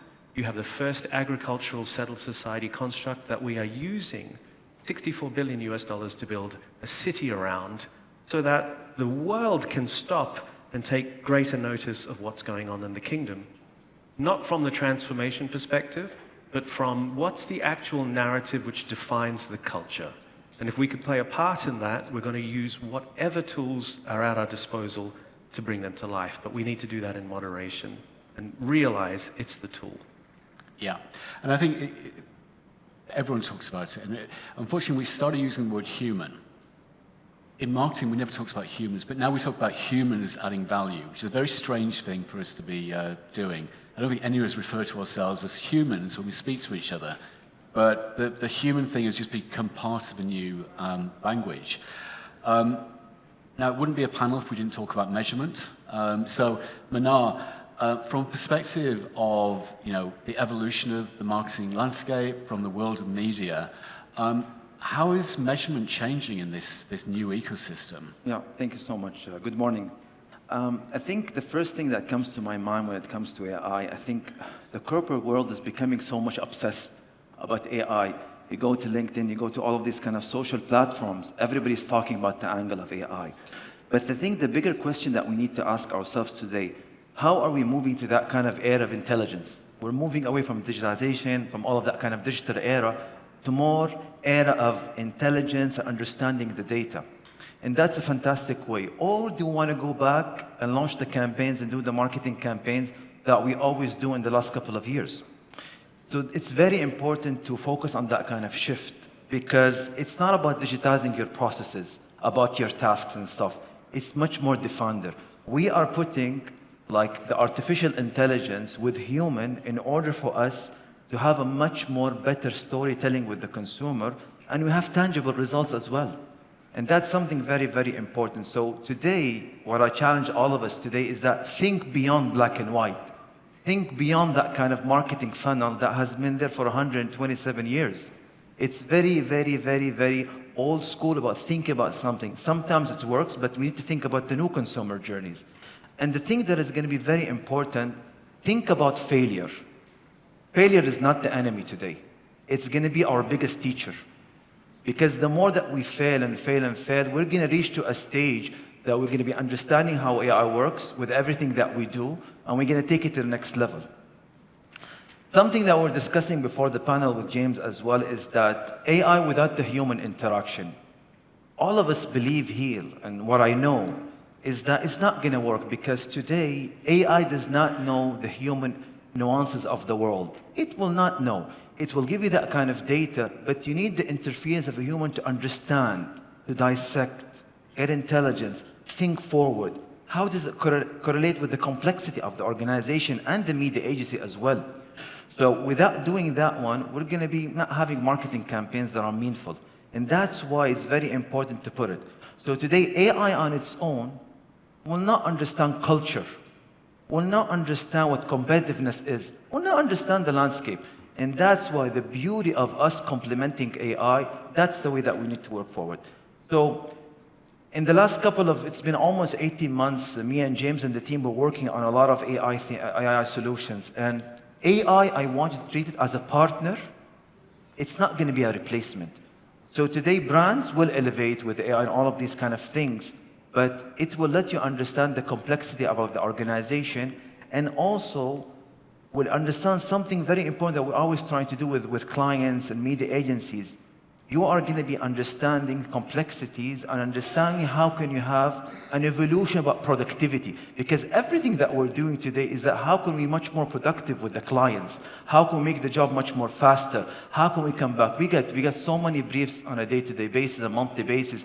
How are you going to be having an organization that has all of these kind of tasks, an organization to meet the clients expecting? Because the clients are getting on pressure and pressure as we see them every day. And the thing that we have done is that testing hundreds of platforms. Today, if you look at it, between media and creative and clients, there is like 5,200 AI tools. Which one should you select today? Which ones that you're going to be eliminating? In a lot of these kind of companies, or fresh AI companies, exactly. So you need to select them, and you need to take that kind of boundaries. It's very, very important. And that's why there are three very, very important key pillars that I want to invest with us and with our clients. How can you make AI integrate within your system? Because the data scientists and engineers, they are going to be leading the organization. Because they're going to be leading, inspiring every single unit of the organization to push it forward. And the other thing, how can we align with the marketing CMOs in terms of their objectives and all of these kind of things, so we have meaningful campaigns with the right media mix. And the last thing that is very, very important is that how can we create that kind of feedback loop, that vicious cycle to understand the patterns that is coming to us every single day, because the business managers, the Metas of the world, the Snaps of the world, TikTok, all of these business managers are going to be so much complex. And you don't need to wait for a campaign to launch in 10 days to understand what's going in terms of your creative and media. It's going to be a number of hours. So you need these kind of people to understand them, take it to the next level, and take it from there. And that's where we're going to be producing meaningful campaigns. Lastly that I wanted to say, to close this kind of, I would say, session between us and the audience, is that everything that we discussed today is part of the DNA that we have with UM, which is under that kind of strategic platform. So it understands two simple things. How can you integrate AI with human, and how can you take the clients and the media agencies and the partners to another level of extraordinary? Thank you so much. Thanks, Mona. I think you've raised some very interesting points then. I want to turn to Steve now. You're in a unique position of driving strategy for an AI company, but also driving marketing of the same AI company. And you talked about, reducing resourcing, the agency light, the ability to auto-produce creative. How's the way you measure yourself, both in your different roles? How's that changed in recent years? Yeah, it's a unique position, leading strategy and being the CMO. Yesterday I was talking about building a quantum computer data center in Dammam, at the same time as then talking about how we're going to launch some quite cool AI avatar content at our next week. So different places. So I think everything is totally, the world has totally changed in terms of things. My point earlier in terms of measuring output by person, output by revenue is really important. We've launched the Humane brand in May. We've been live now for 6 months. So we launched the brand. We launched our Humane Create product, which is an image and video generation platform at Cannes. We launched our Humane Chat and Alam large language model, which is a ChatGPT built in Saudi Arabia, hosted in Saudi Arabia by people in Saudi Arabia. We launched our laptop, the Latitude Pro, which is an AI built in with our Alan model in the NPU in the laptop a couple of weeks ago. And we will have some big announcements at FII and even more stuff. We've been recognized by PIF, who is our parent, as the most successful launch in the entire history of PIF. How much money do you think I've spent on paid media? You're going to say zero. I've spent under $100,000 on sponsorships, events, paid media, and influencers. We've just had a clever content strategy and a good comm strategy. Measure that against the way you've looked at things in the past. Exactly. I think we're running out of time, so I want to ask the same question to all the panelists. Looking towards 2030, and it's very hard to do because it's still 5 years away, how do you think AI is going to continue to transform the way that you run your marketing organizations, the way you run your agency, the way you drive the growth of a company, the way you evolve with your customers? Just describe very simply how you see the next few years evolving in this AI world. We'll go one by one, so maybe Steve, you can start. Look, as I've just said, everything's changing the way we work with our customers, the way we work internally. The most important takeaway, I think, for everybody here, for me, is, again, to the point I think we've all made and Kieran started with, which is AI is no longer a luxury, it's a necessity for everyone. But most importantly, AI should be invisible. And look at it that way. It's enabling your teams. And how do you redefine it? When we launched our Create platform in Cannes, I was having a conversation with Sir Martin from S4, and it was, why do we run our agencies like we were madmen in 1950 with AI technologies we have today? When are we going to change the processes based on that? Why do we keep doing things the same way? We have to redefine the way we work. And any agency that isn't totally redefining the way it works, from trafficking to anything else, okay, to media placement to reporting, will die. It's that simple. We have to change the process. Yeah, couldn't agree more. And we're transforming continuously in that space. Kieran, from a brand's perspective. Show of hands for the people who know the difference between superintelligence and AI. A few. For those of you who don't, you have to understand that. Huge game changer difference between the two. Go and read a Yuval Noah Harari book or something like that and make yourself aware of what the differences are, because between now and 2030, that's going to be humanity's biggest challenge, understanding that difference. With regards to AI, as we're talking about today, as a tool, as an enabler, I latch onto a little bit of what Steve said before. You cannot slip into mediocrity. We have already slipped into mediocrity with the use of social media. Apologies to all of the wonderful social media peeps in the room and all the wonderful social media platforms in the room, but we have aggregated directions of travel as society as a consequence of the way in which we use social media. So please, let's not use AI tools and the new tools that are being developed in the same way that we have lazily social media. That is a very, very important element that I think everyone has to consider. You may disagree with me, you may agree with me, whatever it is, look into it, understand it, and realize that what's coming is going to be hugely, hugely dangerous if we don't understand it. You have to understand it. And I'm not talking about LinkedIn posts that Manar was talking about or Tony was talking about, where everyone's telling you, learn AI with 30 quick steps and do this course for 3 weeks and you'll be able to be the greatest CMO or the greatest marketing person. What a load of baloney. Just understand what the actual technology is designed to do and how it will do it.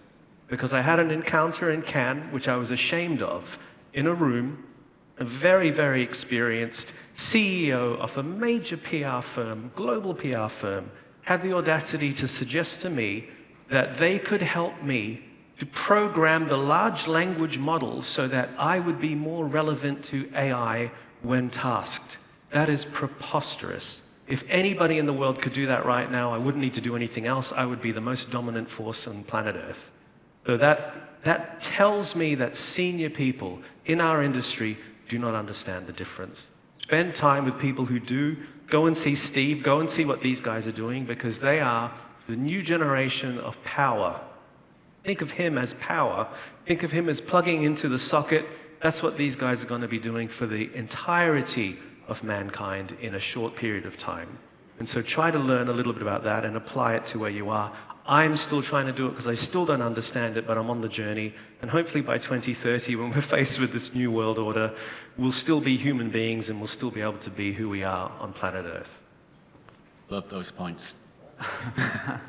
No, maybe I'll just be quick, and I'll echo obviously what both Kieran and Steve mentioned. It will remain, a core growth area over the next few years. It'll be core for us to integrate within, and it's a power horse to fuel everything that we'll be doing over the next few years, right? Use it in the right way, use it as a tool to kind of bridge the gaps that you have in your organization, whatever those gaps are, and you'll be further elevated. And in the end of the day, the more complex our universe becomes, the more AI can give you a hand in terms of bridging your resources, giving you time back, and becoming part of your extended team, and just fueling your success. So for me, it's part of the overall organization. It'll never be, I can't say it'll never be, but at least from that perspective, it'll be a core component to enable further growth and elevation, but it needs to be placed and fueled in the right way. Excellent. And Manar, to close, are we transforming? Are we avoiding blandness? I think I have 2 points here. I think you need to treat AI as a team member, because you're going to be having so many tasks and stuff that you want to do it very quickly and let the people think about other aspects about the business, helping Kieran more with the complexity of your business, unlocking it. But the thing that I want to also say is that there is nothing beautiful than a storytelling creative piece of work that is done between the creative ends and all the elements that we all expose. If I ask you today, what is the most commercial that you always remember in your head, you will tell me something that you have seen. That wasn't created by AI. It created with people that thought That was an insight that they built on, they touch people. You can always use AI to fix a little bit element, but it will not use the creativity of the agencies and the PRs and that kind of thing. Use it as something that you can go faster and taking decisions much more quicker, but the foundation and the basic needs to be remaining to who we are as Saudis, moving forward definitely with the Vision 2030 and complementing the things that we're doing. So, yeah. Thank you. Well, I think we had another 3 hours of conversation here. We're going to have to close. I really want to thank my panelists. Really interesting discussion. Some great ideas. And yeah, thank you.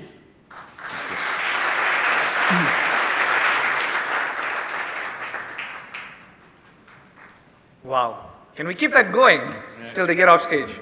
Yeah.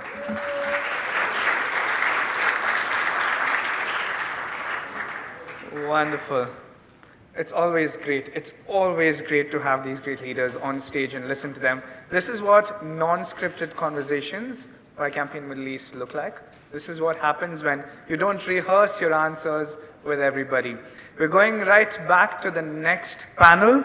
Moving right along, our next panel is on safeguarding brand trust in an unstable world. Also an interesting topic. This is probably a great time to say that we've got, again, very senior marketers in the panels that are coming up after this. We've got the likes of the heads of King Salman Park, ESL Facet Group, Expo 2030 Riyadh, and we've got a very scrumptious lunch. The last year we did this, the lunch was absolutely amazing. I have had a short breakfast just so that I can enjoy the lunch after. Anyway, before we call the next panelist up on stage, here's a short video of our next session sponsors, Tailwind EMEA.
Wonderful.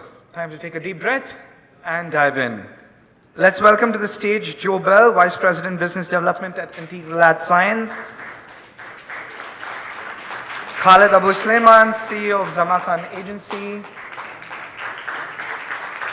Fahad Al Ahmed, CEO of the Full Stop Creative Agency. And our moderator for the panel, Wajahat Osmani, Regional Head at Tailwind EMEA. Wajahat, stage is yours. Thank you, Anup. Check. Yes, you can hear me? Perfect. Thank you, everyone, for taking time today on a Thursday, joining us. Thank you, Anup. Thank you, Nadeem, for organizing this fantastic event for today. Quite interesting discussions so far. I mean, a lot of discussions with you guys as well earlier today.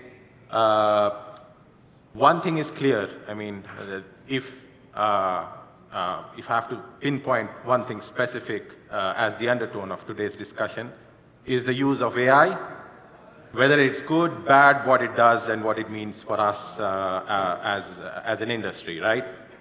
Now, I want to flip that a little bit and look at the other side of the story.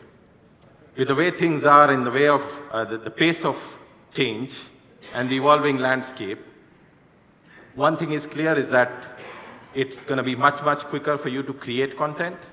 It's going to be much quicker for you to actually launch any kind of campaigns, which means planning, trafficking, whatever else, and the measurement piece as well, right? But one thing which is important for us to consider and actually really consider is how do you define quality? A quality output for an AI, quality output from a campaign execution perspective, or quality output in terms of the creative that is being created as well. So I want to put the question out to all three of you and try and understand what does media quality or quality output in general means for you. So starting with probably Khalid. Hello, everyone. Thank you for having us here. Media quality, basically, we look at it in a different perspective. Today, visibility, trust of a brand comes from where the brand lives. We've been doing it on offline media for ages and for decades. Today, on digital, we have no control. And building that trust of the brand and maintaining that trust of the brand in different platforms, different environments, in a precision way, this is what drives the quality for us. Right. And Fahad, for you, I mean, I'm sure you're using some form of AI in the work that you do. But then how do you define quality for you as a quality output for the work that you do? Well, quality actually, okay, I'm going to use a word that a lot of people use today, which is, it has to be authentic. But when I say authentic, what I mean is a brand has to be authentic to itself, so it can be transparent to others, which will make the communication more honest, okay? Once you have your authenticity set, then you have to be more intentional and you have to also be consistent.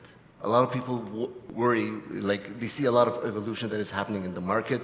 I agree, everything is changing, but it's not changing in a way, we're still humans within the same ecosystem.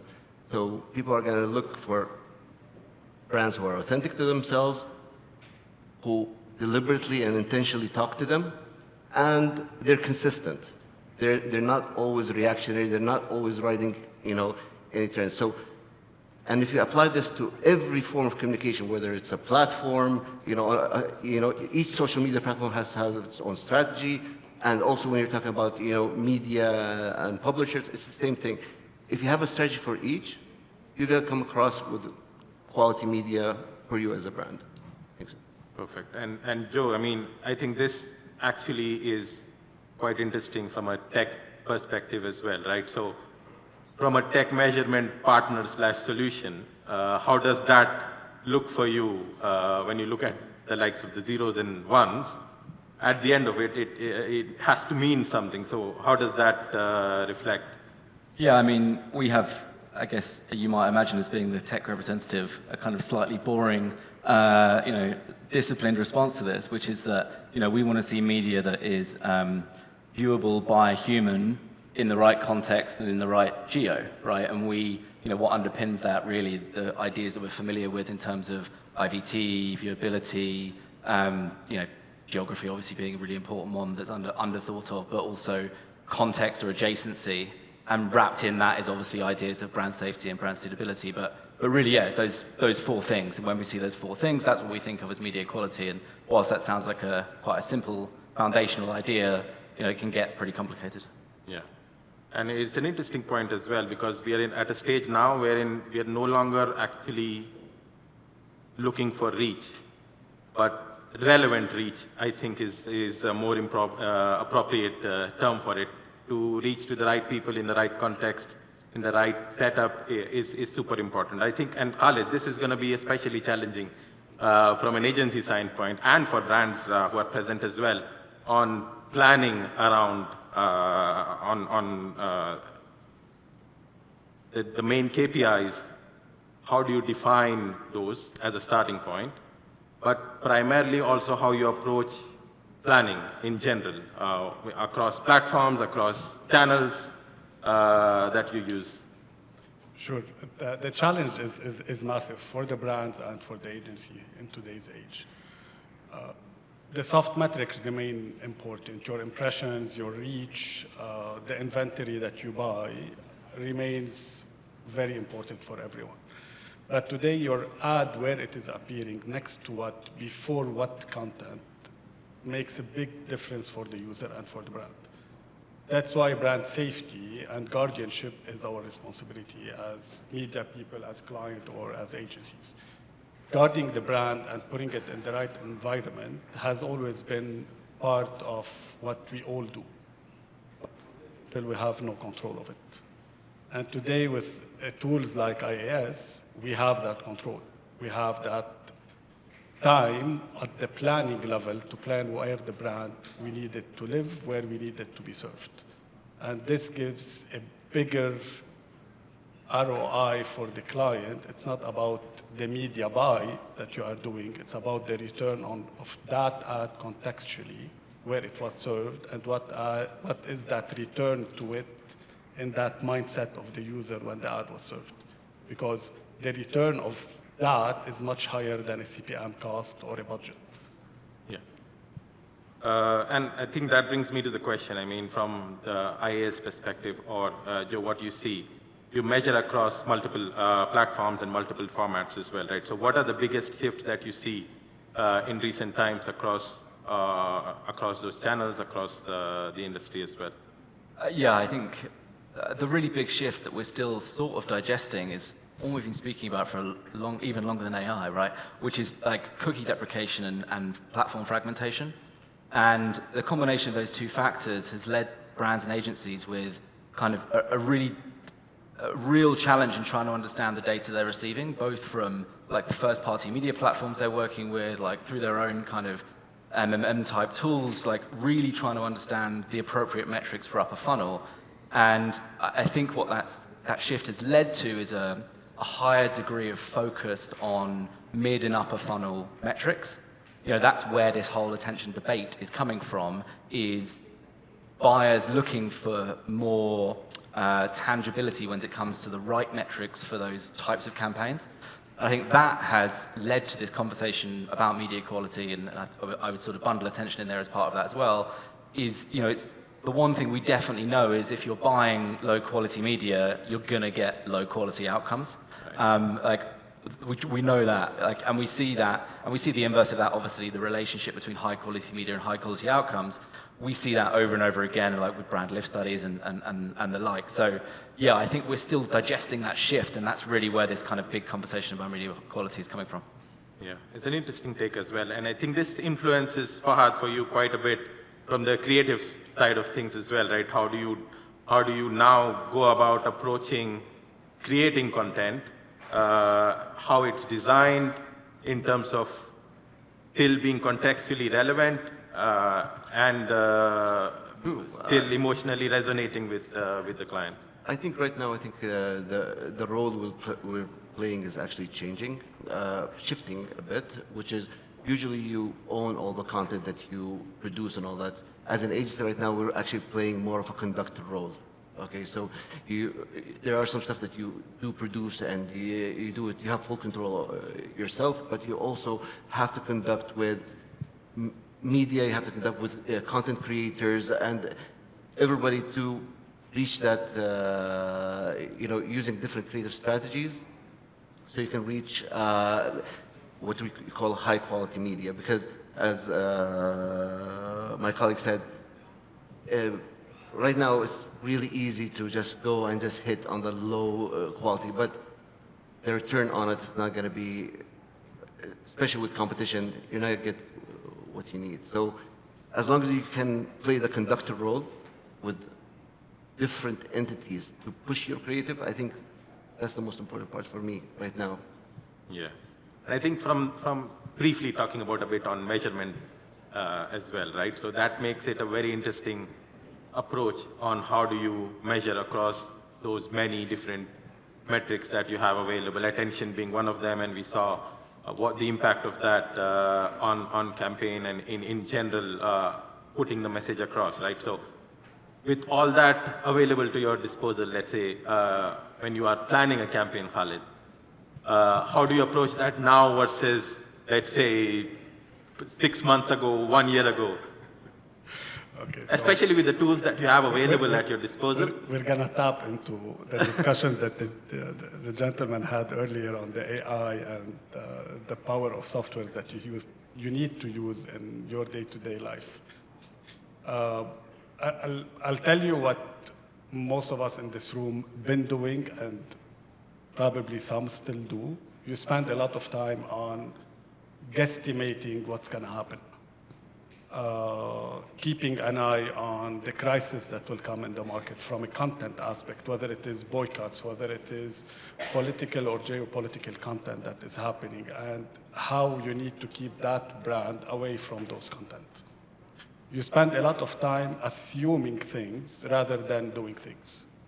Today, with a tool like IAS, instead of going platform by platform, putting your negative keywords, your positive targeting that you want to do, so on and so forth, everything is done with one click of a button.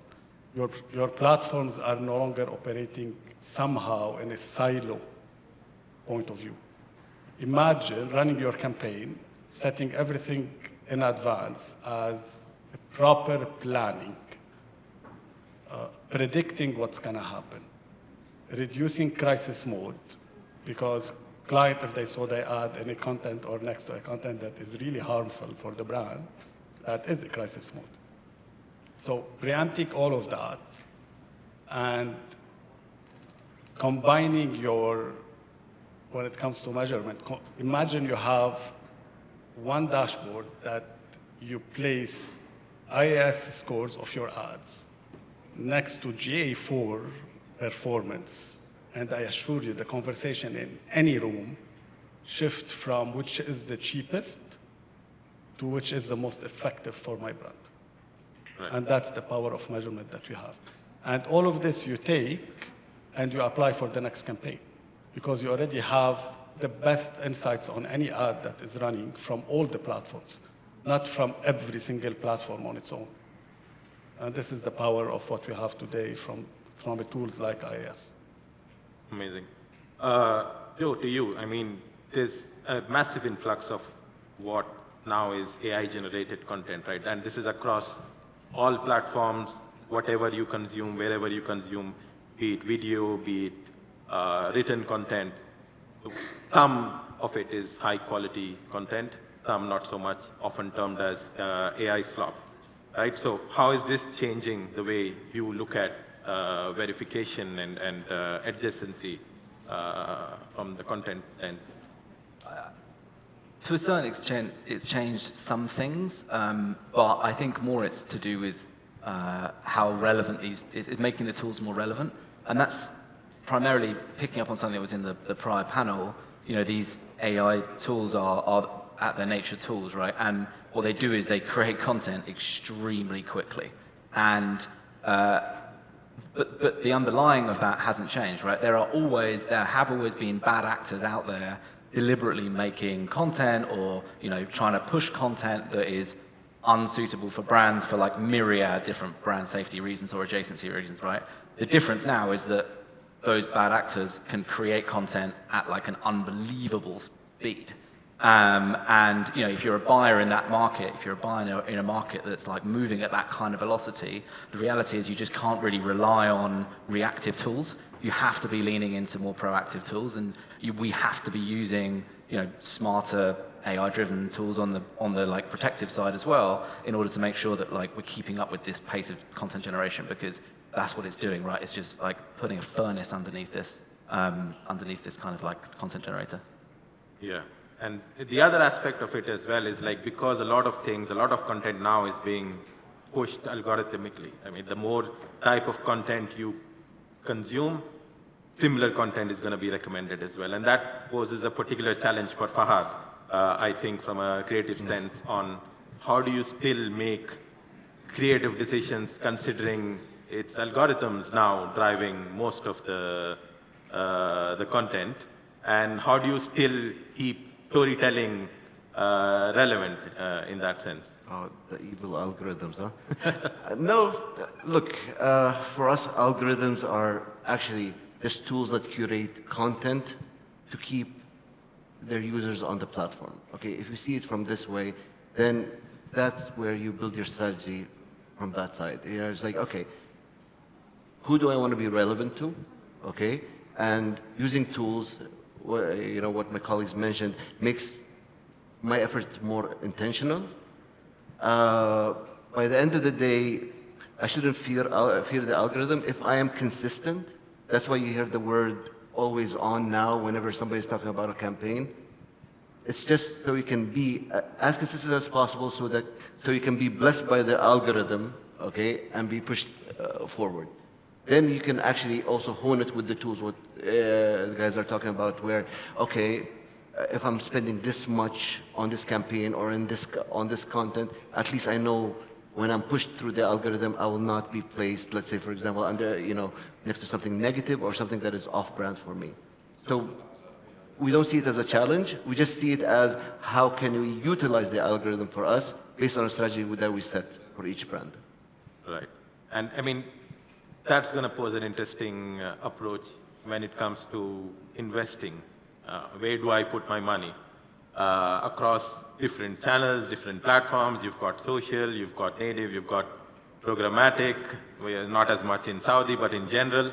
How do you approach that, Khalid? On A, what would you define or what would be your criteria to pick one over the other? Is media quality in that sense, how do you look at it? And then off the back of that, what drives your investment choices? You can always put it behind the cheapest inventory. But on a serious note, today, majority of the clients, they want their ad to be seen everywhere. The return on investment from this I am everywhere is measurable based on whatever is happening on the website, whether it is the client is e-com or retail or they're pushing specific sales. This is how the measurement is happening. How much I'm being available in the market, what's my ROI on it, which is the ROAS. And you always approach it from platform by platform, and you plan based on what you assume. For example, platform A has the cheapest cost per click, the cheapest cost per sale, cost per purchase, and what have you. However, in reality, when you deploy tools the like of IAS, it tells you when your content is being served between safe environment or safe content, the mindset of that user in that environment to buy or to purchase or to remember your brand is much higher. And according to that, you start splitting your budget and distributing your budget based on that environment and not only based on the media touchpoint. So it's no longer the soft metrics that is deciding and dictating where the budget needs to go. It's the quality of what you are buying and where your brand is being present that is dictating where the budget needs to split. Yeah. There was an interesting analogy, I think it came up when we were discussing earlier, around drawing parallels between digital to outdoor. And it's equivalent to buying a big billboard and then placing it in the middle of nowhere, where no one is seeing it, so there's not much impact. Absolutely. On that as well, Joe, with this new AI clutter, are there any parallels that you see between this and the typical things we used to see a few years ago on made for advertising content? Yeah, I think the conversation about it is really quite similar, which is that we got quite concerned around ad density, like really high volumes of ad on a given page, and we started terming a lot of that MFA. And actually, what we started to see was that there's really two buckets. There was like an MFA bucket where you've got websites that are deliberately built to attract clicks, a lot of them fraudulent, and then there's kind of genuine publications that have a genuine audience that just happen to lean really heavily into digital display. And there's a similar conversation here around AI, right? Like AI is being used in positive scenarios and negative scenarios. Every photo you take on your phone today is going to use AI in some respect, right? We can't just like turn it off. When it comes to us trying to buy media online, it's going to be everywhere. But the fundamental question behind that is like, what is the context of that creative or that that environment that's being created, even if it is using AI, right? What's the actual context? What am I adjacent to in this space? And that's where the sort of the similarity is. Like, we're seeing it turn up a lot. But what we can do is we can kind of isolate those websites that are genuinely using AI in a very low quality media type way, and kind of push away from those and towards the bigger sort of domains where we're seeing much higher media quality, even if there is a use of AI in them, because it's going to be everywhere, obviously. Yeah, and I think one of the points you've mentioned is not just being able to measure stuff, but also actively control where the agency and stuff like that, wherein you ensure that you are appearing next to relevant, suitable content versus not, right? So with that said, and then we've spoken about it as well in the earlier panel discussions as well, with so many AI tools and everything else being available now. And I want to pose this question to both Khalid and Fahad from the region. What does maturity for you look like 6 months, 1 year down the line? Where do you see, what would you classify as maturity in the industry when it comes to tools of measurement, AI, creativity? Well, I think the whole world is waiting for the maturity of the whole AI scene. Every day we're seeing new tools, but I think maturity is actually how we interact with it as agencies, as brands, and as the gentleman and everybody who came on stage said it is a tool, and the best way is how can you collaborate with it, but still hold that human essence. This is what's going to define, like when you see AI, when we say AI, low quality AI content, because you don't feel the human presence behind it. So how we deal with it, it's not a threat anymore, okay? It's how can we integrate it into our systems, and how can we, see, if we approach it from trying to make it cost effective, that's not really, I don't think that's the right approach for AI. It's actually how to make things easier and faster. So if we take it from that perspective, that's, I think, where we went, how, this is the highest of maturity, how to deal with AI. The tools themselves, I don't know, for the next 15 years, I don't think we're going to stop. Perfect. Yeah. I think we're out of time, so I'm sorry. Before we leave, one final quick advice that you would give for brands and agencies in the region to be safe. Own your data. Own it. Everything that you are investing behind, it's the data that you own, and this is how you write your future for the brand.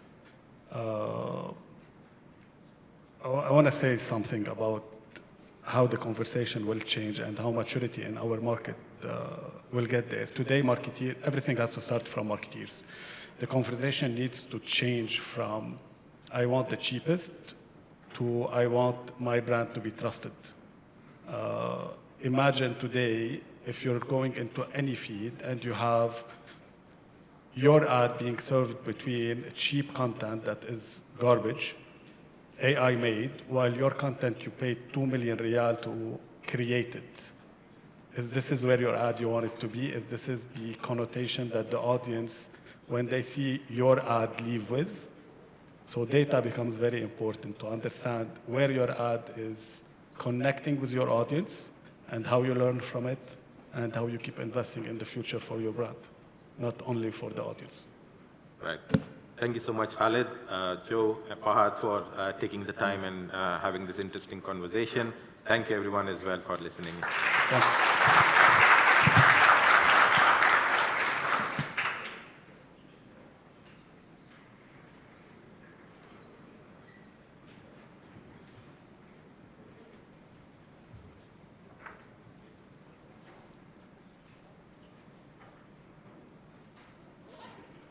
Okay. Apart from AI, what are some of the most used words on stage today? ROI, outcomes, impact, measurement. The next panel that's going to come up on stage is going to dive into just that, the future of media measurement. Before we dive in and welcome all of these wonderful CMOs, here's a short video from our sponsors, MBC Media Solutions, MMS. MBC Media Solutions connects you with millions across the Arab world. We deliver unmatched access to highly engaged audiences through premium content and innovative data-driven solutions. Our experts in Riyadh, Dubai, and Cairo help your brand grow by leveraging the reach of leading channels and platforms. Connect with us at hello@mms.net.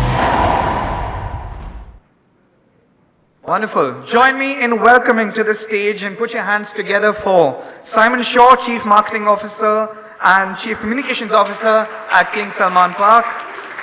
Ahmed Shatilla, Director of Brand Communications and Cannes Lion winning awardee from Hunger Station.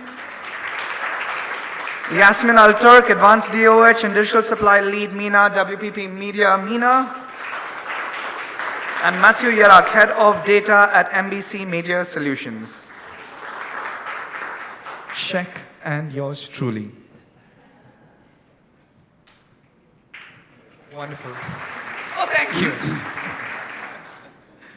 Well, I'm going to dive straight into it. The countdown has started. Let's begin. Matthew, because you're the farthest away from me, I'm going to start with you. We're going to keep this conversation as organic as possible. We've entered, as we've heard multiple times, this world of massive data. We've got a lot of data around linear TV, around CTV, around digital media in general. But in this world of data, there's also this massive conversation that's started, and I'll be very honest, that we need greater transparency.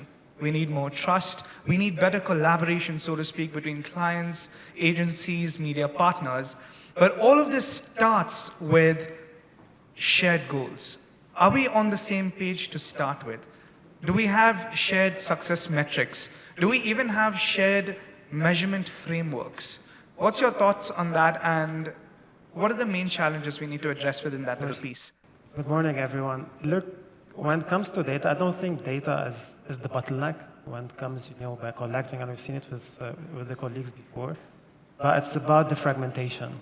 When you talk about linear TV, you talk about a certain metric. When you talk about CTV, another metric. When you talk about social, here you go, another metric, and so on. So it became very fragmented in a way when you want to look at it from one overview and now you collect all the data and correlate it together, it becomes very difficult on that front. And I think we lack a very common metric that will define the true value of every single, let's say, media and the whole mix. But I think at the same time, there's great initiatives on that front. And we've seen with Samir at the beginning about attention. So attention is a great and key metric because it gives the true value, I would say, of every single media beyond your typical rating, impression, CTR, VTR, or whatever metric you want to call.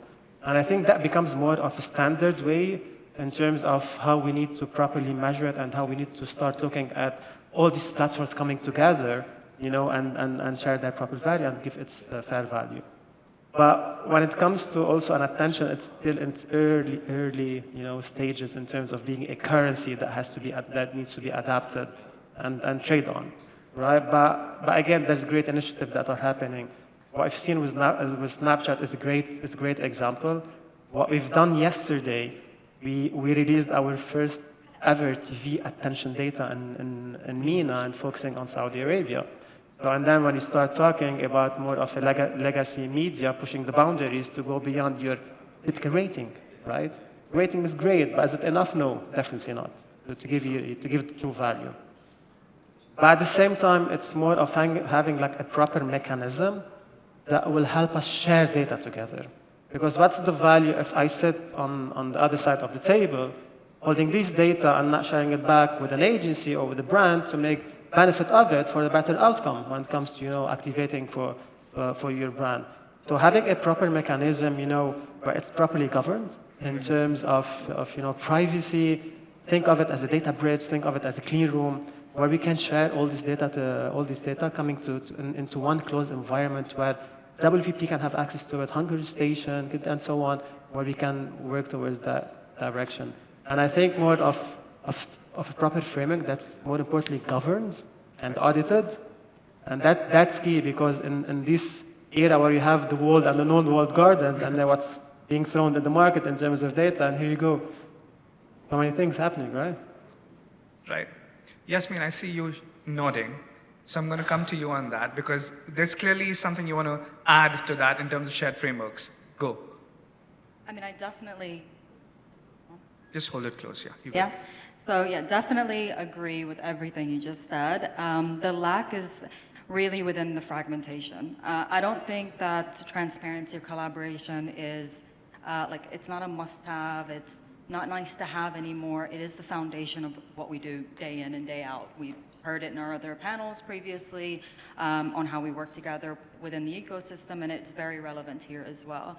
And I think all parties involved, all stakeholders do want transparency and they want to work together, but how do we do it? That's the question. And it's not about data not being available. We actually have seen significant movement within the data ecosystem within the last years, I'd say, especially the last couple of years. We even have now, for example, TAM and Saudi, which has really moved the needle when it comes to standardization and measurement and giving that trust within that space. But how do we extend that out to all parties involved across all platforms as well? Because right now, everyone has data, but it's all sitting in silos. And that's how, how do we bring that together? And then we have, for example, InfoSum, a data clean room, and where we can actually ensure that all stakeholders, being the publishers and the partners and the agencies, and of course, most importantly, our clients, work in a data safe and a secure way.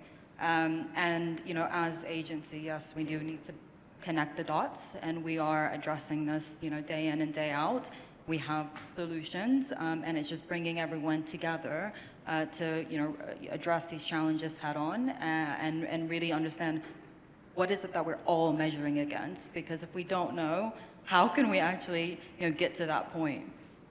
Fair, and I love that. I'll take this conversation back, actually, the way they say history repeats itself at times.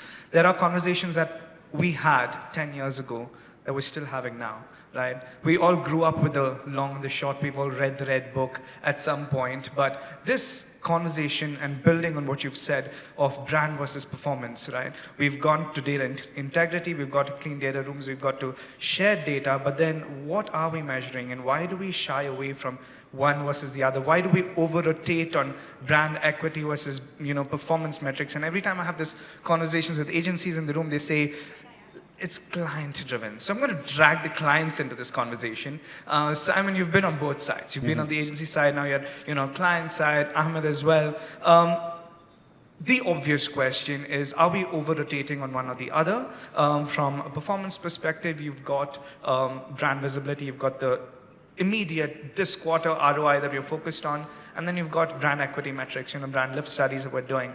Is there a way, first of all, are we over-rotating on one or the other? And two, how can we solve for that right now? Simon. I think my experience has been, when I was certainly on the agency side, it depends very much on the business model of the client as to which way you rotate. So if you're Coca-Cola and you're selling cans of red Coke, then you over-rotate on performance at a certain point in the year.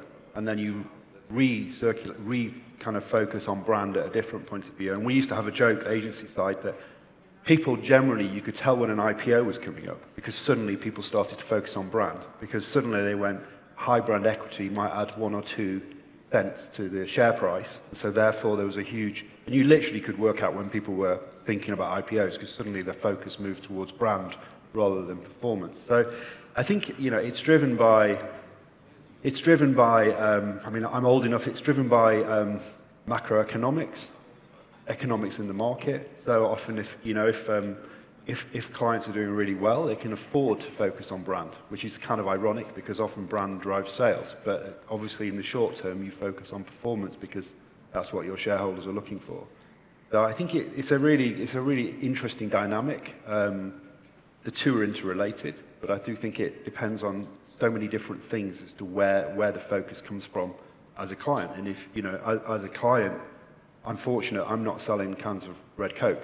So I need to build value in the brand that is King Salman Park. And ultimately, it's building trust and building the reputation of the brand. So I can afford to focus more on that, which is more perhaps of a long-term so it's the luxury of being able to be slightly more long-term about the thinking rather than I need to hit this quarter's volume of popsicles or whatever it is that I'm selling. Ahmed, instead of going through cyclical or, doing one or the other based on the month or, like Simon just mentioned, or we know that something's coming up like an IPO, is there a way for this to run in parallel? How is Hunger Station dealing with that? Look, we had this discussion, I think, several times, and it's not only in Hunger Station. It's all over the place in several brands, several agencies as well. There's always this debate between how much should I spend on performance, how much should I spend on mid-funnel, upper funnel, and all this. And in some cases, the discussion is not happening with marketeers. And I'm sure we've all have experienced this. It could be a CFO, for example. It could be a CEO. So I came with out of experience, or I would say trial and error, with an analogy to relate those with stocks. Because it's an eye catcher for specific business leaders as well. They can relate really quick. Comparing brand building with long-term stocks, this is the place where you're actually building the reputation, building the brand, and expecting very far yields. Not now, it's a very long-term incentive that you can get it after a long time. Versus trading and daily trading, which is happening on mid-funnel and lower funnel as well on conversion, we're expecting immediate impact as well. So how do you define those split is actually where do you stand from a brand perspective. So are you launching the brand for the first time? Is it there? Is it just maintaining? Are you expecting heavy conversion? This is where you diversify your budget, or going back to the analogy, your stocks.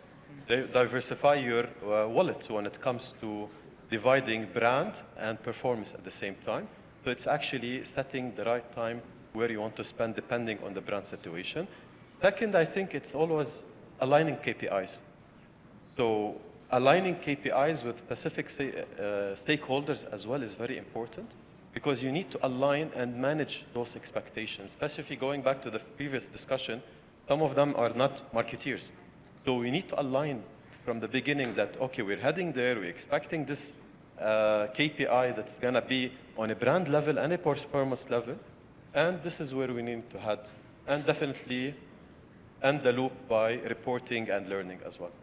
I like that. Matthew, I'm going to bring you back in. We're moving into this omni-channel world, yeah? Everyone's talking about we need to talk to the right customers in the right channel, at the right time, in the right way, in the perfect context.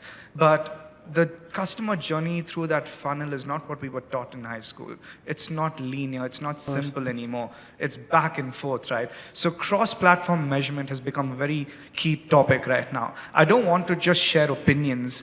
Let's get into actual case studies. Let's get into actual meat that, people in the room can relate to, associate with, even replicate. So, for example, can you share an example or a case study where you have a direct connection between the results that you're measuring on linear TV, CTV, for example, and actual business outcomes? That's a great question, because whenever you looked at TV, it's always positioned as an upper to mid-funnel kind of player, right? And this is the nature of the whole media at the end. You tell your brand stories, where you build equity, and so on. But when it comes to business outcome, we need to define a business outcome. And equity is a business outcome, because you cannot drive lower funnel without having a proper equity of the brand. No one will buy your brand if they are not aware of your brand at the same time. So what we do here in terms of measuring the equity is you have your typical kind of measurement frameworks that we have built around the media itself. And start with the basic one, your typical brand lift study, right? So it's the first direct kind of measurement that will tap into, is my campaign driving, let's say, awareness, consideration to a certain extent, let's say purchase intent, and so on. But what we wanted to do when it comes to TV, and this is something that we're also believing into in terms as NBC Media Solutions, is we're going to be pushing the boundaries to start positioning TV as also a lower funnel player. And when we talk about a lower funnel player, we're talking here about a different mechanism on how you need to measure, let's say, the outcome that can be generated from, let's say, your typical traditional spot that goes on the prime time, for example, and so on. And this is a great case that I was talking with my colleagues here in terms of what we have done previously to measure the real outcome of a spot on an app download, on an order level, and so on. So what we have done here is we have partnered with a leading tech player on that field, a UK-based company, Analyzer, okay, where it actually uses AI in a way to start predicting and attributing the right one for a certain spot. I cannot talk properly about the kind of outcome that is generated, but I can tell you when it comes to for example, a TV spot, and when you measure it versus, let's say, any other media, which has happened to be also shared from the client side and goes back to the transparency that has to be also played here. It's about the value of every single attribution that you have attributed to the spot. It might not generate the volume that you might get from the other social, let's say, platform that you're dealing with, but it's the quality of the lead that you're getting from let's say, TV. But I might also question, but when it comes to TV, it's very expensive, right? Yeah. But let's look at it from a different perspective. When you look at it from an impression level, TV's impressions on a CPM, and when you add attention on it on that front, it becomes the cheapest when you compare it to any other media. So that becomes efficiency at its best when you talk about an ACPM. So if you blend all of these together, it brings you the real value and the true value of the inventory that you talk about TV. Forget about the ratings, the reach, the GRPs. We're talking here about outcome that's tightly tied to an impression base that's getting served on TV. And that's more on the TV side. But when it comes to CTV, it becomes more easier to start looking at the attribution. It's a direct integration, it's a data shareability, and so on. But that's what we're trying to do when it comes to your legacy media. I like it. Ahmed, do you want to add from the client side to that? I think from a client perspective, going beyond the actual KPI could be a very impressive way to look at it as well. So easier to look at it from views when it comes to CTV, or from GRPs when it comes to the traditional planning. But what's beyond that? What are we expecting beyond that is the actual impact. So are we getting the right data? Are we getting the conversion? Are we looking at the actual thing? From our side, we have tools such as TV Squared. We link TV Squared, which is looking into TV planning and connecting it to adjust in order later on to connect it to our downloads or to our actual orders that's happening on spot. This is how we look at it. But again, it's not fair always to judge a specific medium in isolation, because in some cases, the TV spot could be simply an equity campaign, which with an objective of building equity, and not with an objective of downloads. So it's not always fair to isolate this, the specific medium and not look at the actual objective behind it as well. Yeah, of course, if I can add. Yeah, sure. Because that's a great question, to be honest. That's a great outcome, to be honest. Because again, when you look at it from a performance level, again, it goes back to the creative itself, right? If the creative is driving equity, then becomes an equity play. If the creative is driving, let's say, a certain outcome, that it becomes an outcome play that we need to measure. So it's always a combination. But even when you look at it from a performance perspective, we always layer it down with another study that showcases the true value. Okay? Because because again, when you look at the whole journey, for example, on digital, if it goes an ad, you say to click on it. When it comes to TV, you cannot click on it. So there's a journey that has to be done between looking at it, taking your mobile phone, going into it. So there's a whole attribution, let's say, window, the whole journey that also needs to be taken into consideration. If I'm reading between the lines, Simon, does that also mean that now it's time for us to take that step, collectively, all of us, to move towards outcome-based measurement? Yeah, I mean, the way I would think about it, or the way I do think about it, is we're here talking about marketing, but actually there's another side. There's communications and there's marketing. And I always think that the beauty of communications is it's not about campaigns, it's about campaigning. Right. And that's completely different. And I think that actually, certainly the way I've seen the needs change, it's much more using marketing to support campaigning rather than campaigns. Campaigns have a specific outcome often. It goes back to the performance kind of conversation. Whereas campaigning can deliver meaningful change and meaningful outcomes in a slightly different way. So, you know, again, when I look at data or I look at measurement, it often is really focused around marketing and campaigns, which are finite, often finite. And I always used to think of it as the media agency, creative agency, client conspiracy. Because if you have something that's finite with an ending, and everyone is invested in the right outcome, then everybody uses the measurement to help, I think you touched on it earlier, almost support their own agenda for what the outcome might be. Whereas if you use measurement and data in campaigning, you are not so invested in the outcome, you're invested in a longer term outcome. So you can use the data, you can use the measurement to iterate as you go, so you can make mistakes. I think somebody spoke about mistakes earlier. You can make mistakes, you can learn from those mistakes, and they become equally as valuable. Whereas, if you're just focused on a finite outcome, then I'm not sure how valuable. If we move from outcome-based measurement to outcome-based pricing, Yasmin, I'm going to take you in. Has the time come, and I'll be very honest, to take a slightly more analytical approach to media pricing? Can we go past simple CPMs to understanding quality, value-based CPMs? Get to outcome-based pricing, reach-based pricing. Look at it with a little more nuance than just running after the good old CPMs that we used to.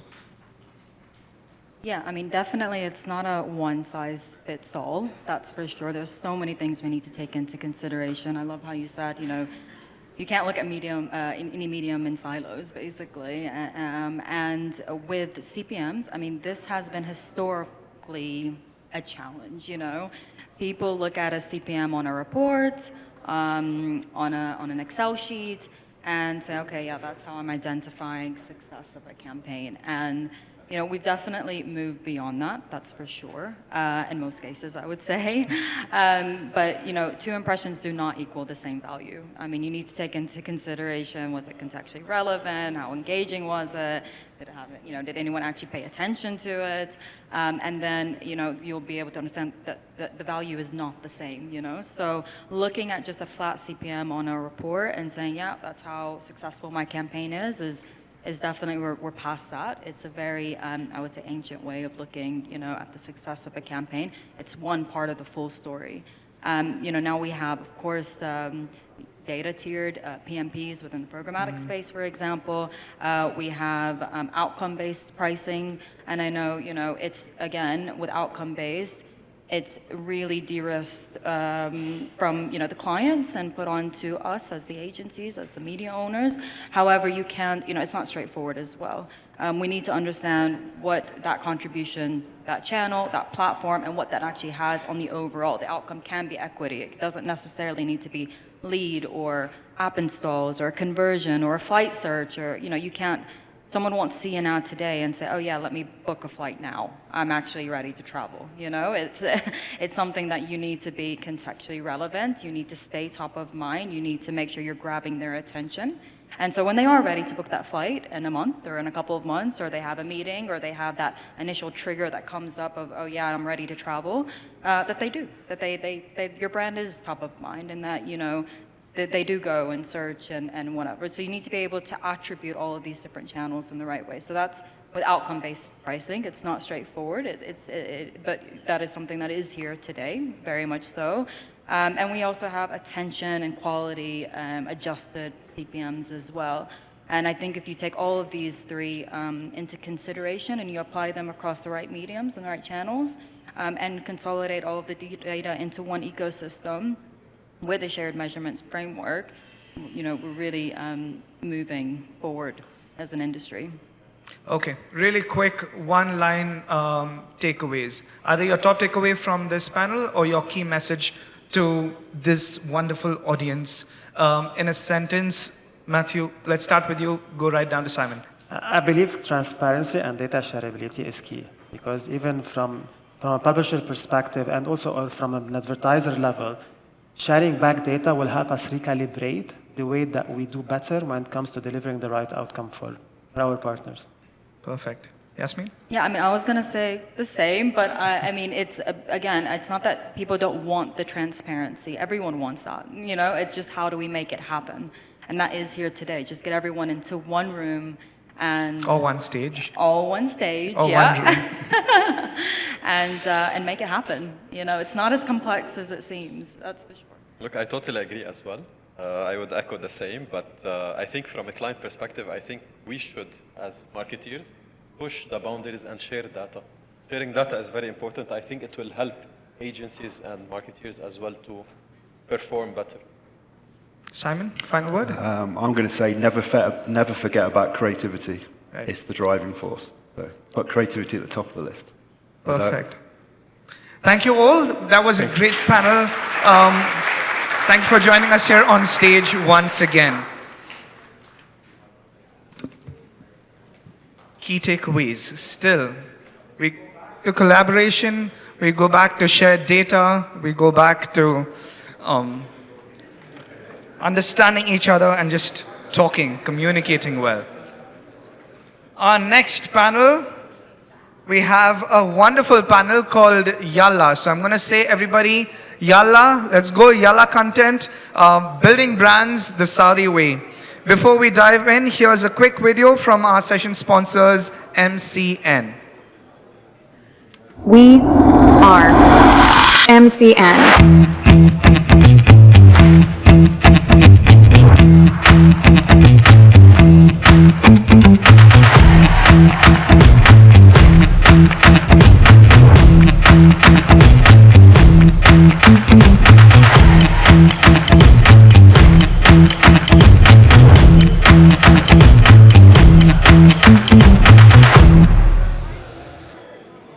Okay, I'd like to call on stage our wonderful panelists. But before we do, I'm going to get everyone to take your seats really quick. Wonderful. Okay, I'd like to call on stage our panelists. We'll start from this end. Fahad Mugharbal, Social Media Director and Influencer, McCann Content Studios, KSA. Let's put our hands together for Fahad. Yay! I like that. Abdul Rahman Suwailam, Head of Marketing, ESL Facet Group. We have our youngest influencer ever at any campaign briefing in its history, Ratil Al-Shehri, Saudi influencer and celebrity host, Ratil Alpha Talk. Thank you for joining us here today. We've got Ibrahim Hassan, Regional Head, McCann Content Studios. And we've got the youngest, again, moderator for the day, Tariq Mikna, CEO of FP7 McCann Minat. Tariq, over to you. This is the first time we've had Gen Zs on stage, so looks like it's time for us to move on. I'm not quite Gen Z, but thank you for that. Gen Alpha. Gen Alpha, that's even better. Let's go. I think I'm the luckiest guy having the luckiest panel here today because we've had a lot of discussions on media, we've had a lot of discussions on PR, and a little bit into the creative space, but I think here is in our Yalla session where we get to talk a little bit more about the content and about the creativity. So just to start, I'll tell you a little bit just about where we as a brand, we always say our motto since 1914 globally has been truth well told. And it's really split into two things, truth and well told. Truth as a strategy, or it could be the product truth, it could be the consumer truth, it could be the category truth, the one that's most meaningful to make a difference. And then you have the well told, which is about creativity. So what we added in our part of the world to this is a mission, and we did it about 15 years ago, saying that we want to be more than this. We want to be this, but we want to add the layer of being the voice of our part of the world. And that means that we know and understand our audiences better than anybody else. And that also means that we play into and we represent our parts of the world at the global standards as our governments are representing our part of the world. If our governments are pushing our countries to be the best in the world, in our industry, we have to push to be the best in the world. So, and that trickles down to country by country. So, in Saudi, we have to be the voice of Saudi Arabia. And I think this is a lot of what we're going to be talking about today. I think that The voice. You know, the voice has changed so much in the last 5 years. The voice that we speak with is we're more daring, we're more brave, we're more unapologetic on being true and close to our culture. But the one question I didn't prepare any of my panel for was this. To me, what's the most important thing is, how would you describe our voice? And I'll start with you. How would you describe the voice of Saudi Arabia today and how it's evolved in the last few years? That's a good question. I would say if we're talking about the voice of Saudi Arabia, it's something that's very unique in the sense that it has two definitions. One, I would describe it as rapidly evolving because it's moving at the speed of light. At the same time, it's profoundly global. And the reason I say global is, I know it's a term being used a lot these days, but it's something that is very uniquely local in terms of the narratives that it weaves itself in. And Saudi is a unique country in the region when you look at the GCC in terms of that, right? Young, very native population, which is very different to the other mixes. So it has this sense of nativity that is very uniquely profound. Yet, what I love about them, and I think the team will talk about a lot of examples about that, is how they bring that into global platforms, into global stages, in a way where it doesn't lose its authenticity, but at the same time, still delivers that message that's understandable to all different audiences. And probably it's presenting itself in lots of different places and in lots of different ways. So I would go then to Abdurrahman with, you know, we were talking earlier about Vision 2030 and how it outlines Saudi's potential to the planet. And you're in a particular place of gaming. And how would you ensure that the gaming community that you're building does that authentically in Saudi Arabia? Yeah. First of all, Tara, thank you for moderating the session, and I want to thank Campaign and everyone here. It's a cliche, I know, but it's an honor to be among some of the most brilliant people in the industry. We'll take it. Cliche, cliche accepted. Yeah, thank you. I'll live with that. So to answer your question, we're trying to build a new playbook for the Saudi audience with a Saudi-first mindset when it comes to creating the content. Not adapting, not translating, and not localizing existing playbooks that sit elsewhere in the world. And this is the challenge that this is the trap that many brands fall into while they operate here in Saudi, is that they come here adapting and localizing their existing strategy that sits elsewhere in the market, and they think just because we use a white Najdi dialect, that will do the job. Just when we work with a local influencer, that will do the job. It's much more than that. We need to start the brief from here. The brief needs to be drafted in Saudi, needs to be thought about in Saudi, it needs to be planned here. Even the cultural insight that will lead to the execution of the brief from A to Z in Saudi. And this is what we're trying to do here. We want to build a content ecosystem that is homegrown, which aligns very much with Vision 2030.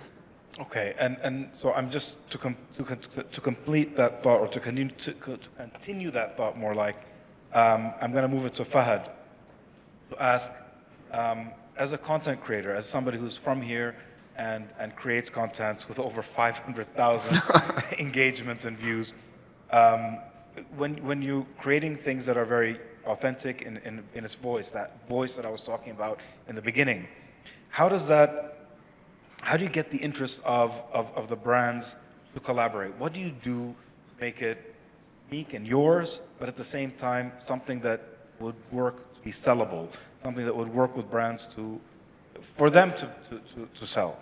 So thank you. First of all, that's a very nice question. I think the trick is that when creating content, I don't specifically create for brands. I create for people.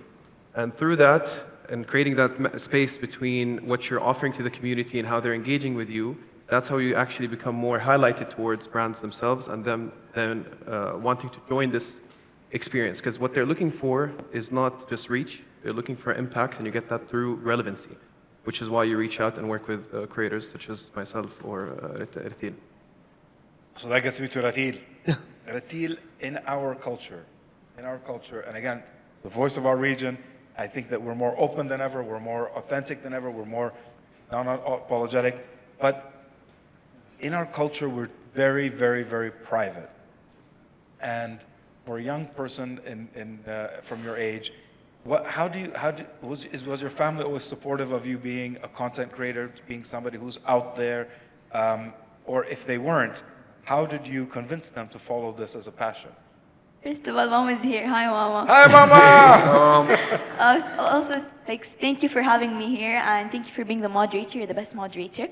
Thank but you. anyways, when when I started this, I was younger, of course. I was 11 years old, and my family, they don't have. No one in the family was ever into social media, or we were just a normal family. Everything was private. Like no one would really do content creating. So my parents didn't mind it. We never thought that I would do this. So it literally started كلها بالصدفة. It all happened how do I say صدفة in English? It was all by chance, all by luck. I did not plan it at all. So I was I used to do advertisements, and then I didn't like it. I was like, Mama, I want to have my own podcast. I want to make my own content. Mom was like, Etil, you're 11 years old. What do you mean? I don't know how can I help you? She didn't say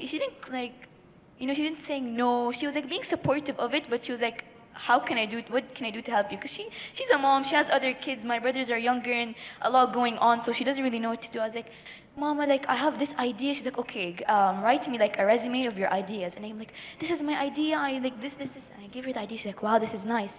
So I go to look for brands to sponsor me. They would not sponsor because I'm younger than 18. They're like, Ritil, I tried. I'm like, you know what? We don't need these sponsors. I'll do it in my room. She's like, okay. So you literally take the phone and we'd film her. She's like, Ahmed Salman, yalla, be quiet. We're filming.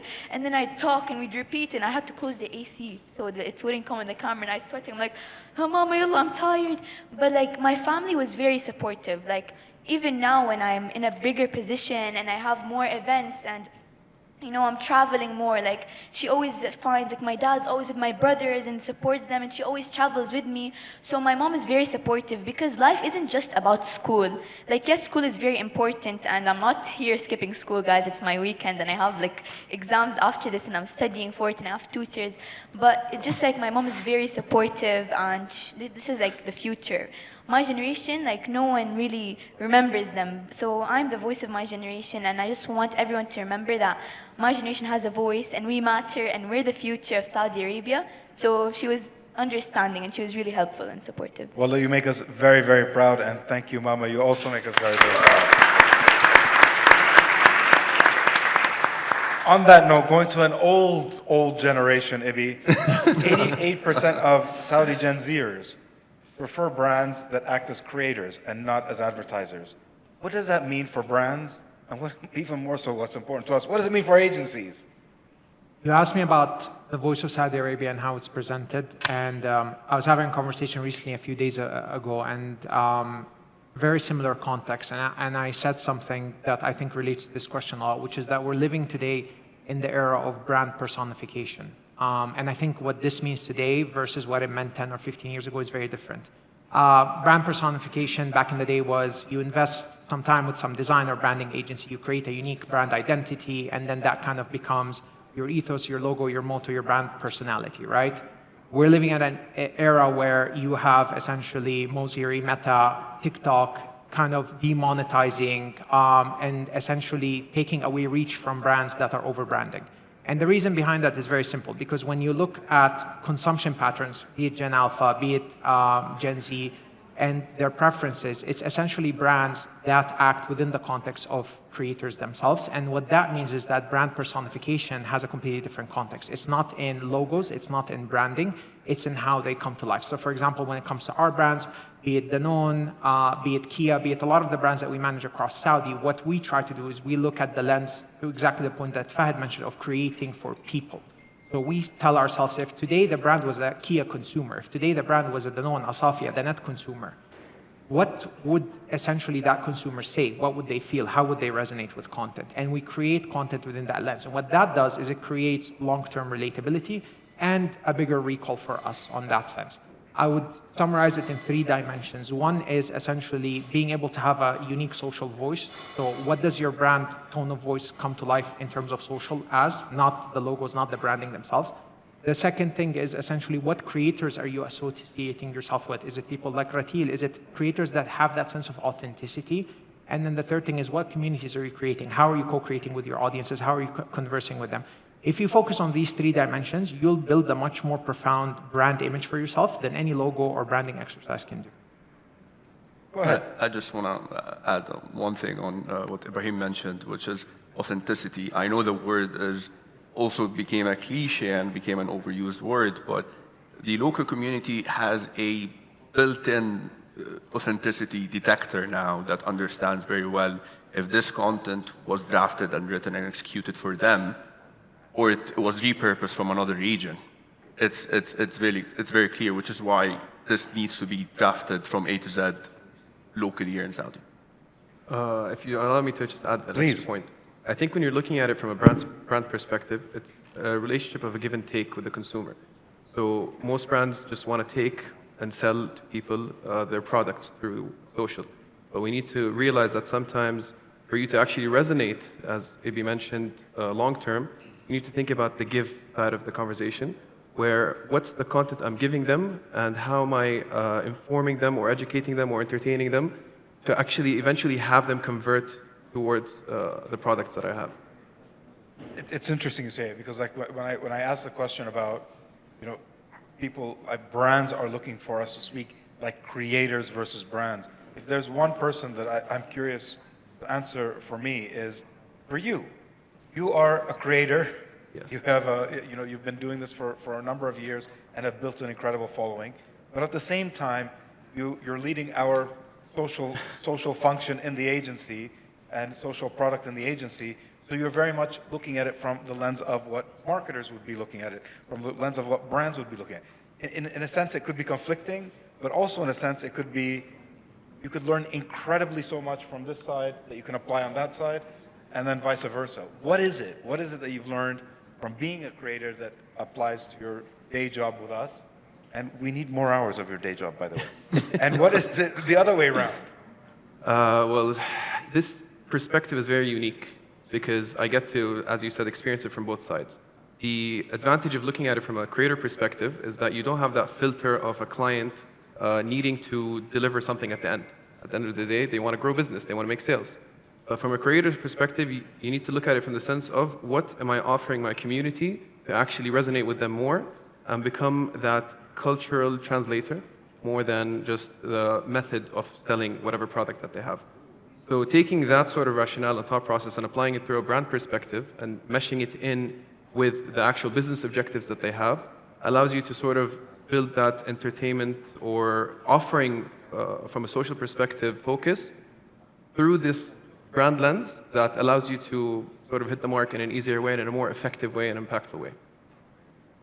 Okay, so let me now move it to the two of you guys. And it's about working with brands. Because I know that you both work with multiple brands. For you, Abdurrahman, what are they looking for in collaboration? What are brands, like what would the multinationals, what would the local brands be looking for when they want to link up to gaming, the gaming community? What do they come to you for? Mostly to tap into a territory that is quite untouched in Saudi and in the region, which is the gaming and esports community and fandom. Which is community that needs to be engaged with throughout the year and not just, for example, during the Esports World Cup alone. So it's mostly that. It's mostly tapping into relevancy and association with that fandom community. Yeah, go ahead. I just wanted to build on his point. I think the most important thing when we think of brand collabs, and we've done a lot throughout the years, and some of them have been a bit unconventional. We took brands like Subway and did streetwear collabs. We've took brands like Kia and done collabs with even tribal leaders in Saudi. And I think ultimately the question we ask ourselves is, if you are to strip away the brand from this piece of content, is it still profound? Is it still unique? Is it something that people find interesting? If the answer to all three is yes, then the brand adds value to that, and then eventually that's what leads to a successful collab. For you, when you collaborate with brands, I mean, we know you mentioned that I'm the voice of Gen Alpha. I'm the voice of the future of Saudi Arabia. But do they give you creative freedom? Do they give you space to speak the way that you speak authentically and naturally and all of that? Or do they try to curate it towards their brand platforms and their brand messages? Firstly, I personally don't work with brands that want me to follow their script or, be not authentic and not myself. There's actually a funny story. Like, there's this brand, a makeup brand, okay? They gave me a highlighter. And my mom was sick at the time, so I was advertising for it. So as they want me to do, they just gave me the product and give you a review on it. They weren't controlling. So I was like, okay, guys, I was like telling the highlighter, like it has a story to do with how my parents first met. So I was saying a story. I didn't know my mom would think it's embarrassing or something. So it has something to do with the highlighter. It's like, yeah, when my dad was surprising my mom and then she had oil in his hair, she forgot to shower. It was an embarrassing story, but it had something to do with the highlighter, guys, I promise. And then my mom was sick and she wakes up, she's like, oh, Retil, you just embarrassed me. And like, this video got 2 million views. And she was like texting the brand, I'm so sorry, like I didn't know, like I'll repeat the video, I'll tell her to repeat it. And the brand was like, no, we love how she was so authentic and she, included her humor and a funny story into it. And that's the brand I'm looking for to work. Like if a brand's like, okay, yeah, do this, I'd give you like $10 billion, but you have to do this, and like even if you don't like it, don't say the truth. It's good money, but I decline it because authenticity is like people can tell when you're being real or not. It's easy to spot, and we're not fooling anyone. So I don't really work with the brands that aren't, that. Of course you don't. Of course you don't. Of course. And that's authentic. Yeah, exactly. I'll take the 10 billion. And it's crazy. Those other brands, they must have like these old generation Gen Zs like me and a couple of some people brands, here they don't who care. want to like curate it for you. No, don't accept. Exactly. Like some brands, they don't care about like the community. They just care like, oh, if their marketing is working or not. Oh, if I'm getting money, or if I'm like that. Like that's not the only thing you should care about in a brand. Let me ask you, who's a creator? Who's somebody whose channel that you watch, that you admire? I want one from here and one globally. First of all, this question, I always say the same thing when anyone asks me it. You watch my channel, I know. Yeah, oh my God, how did you know I was gonna say you? But no, actually, like, seriously, like, I'm not just saying this because I don't have anyone in mind. I obviously watch a lot of people, but like, seriously, anytime I meet anyone, I always get inspired by them. They don't need to have a channel because each one has a purpose in life. Each one has a story. Each person has a thing to say. So I don't استغل بالناس based like just because let's say this person is like just a normal employee and this person's a content creator. I'm not going to treat them differently just based on their position because they both have something that's important. They both have an perspective. So honestly, I treat them both and I admire both of them. Retil, when I grow up, I want to be Gen Alpha. I've decided. Fine, guys, from now on, he's Gen Alpha. So, yes. Yeah. You heard it here for the first time. Yeah.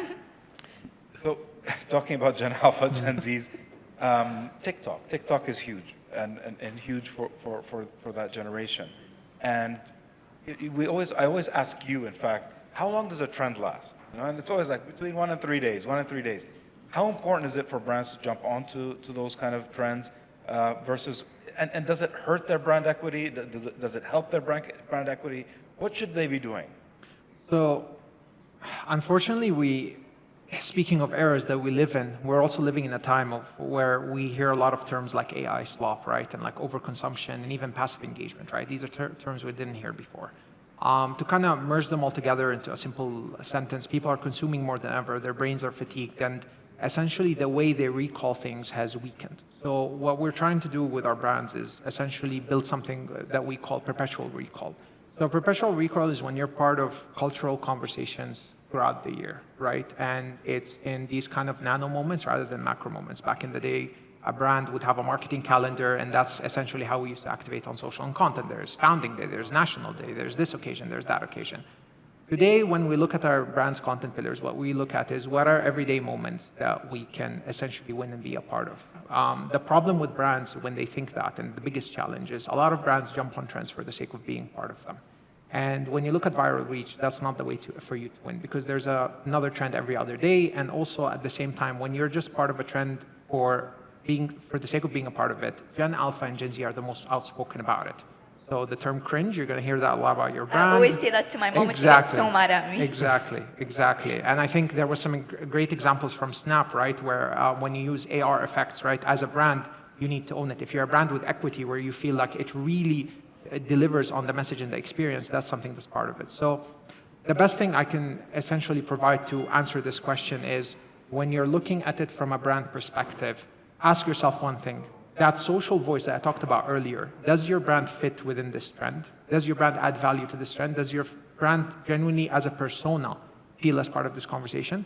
Then you jump in on it. And if you do that and you pick the right moments of opportunity throughout the year, then you're top of mind, then you drive recall. Then that mental fatigue is not so much. If we look, Is the goal to create one of these trends and then everybody else follows it? I think successful brands are part of culture, and then at the same time they add to culture. But I think trying to create something that is uniquely yours is not necessarily the best way for you to be part of. Something that starts as yours and becomes everybody's. It can be, but I wouldn't have a brand's objective be to create a trend. I would have a brand's objective to create a piece of content that essentially really resonates with its community, and then... I get it. You're so not John Alpha.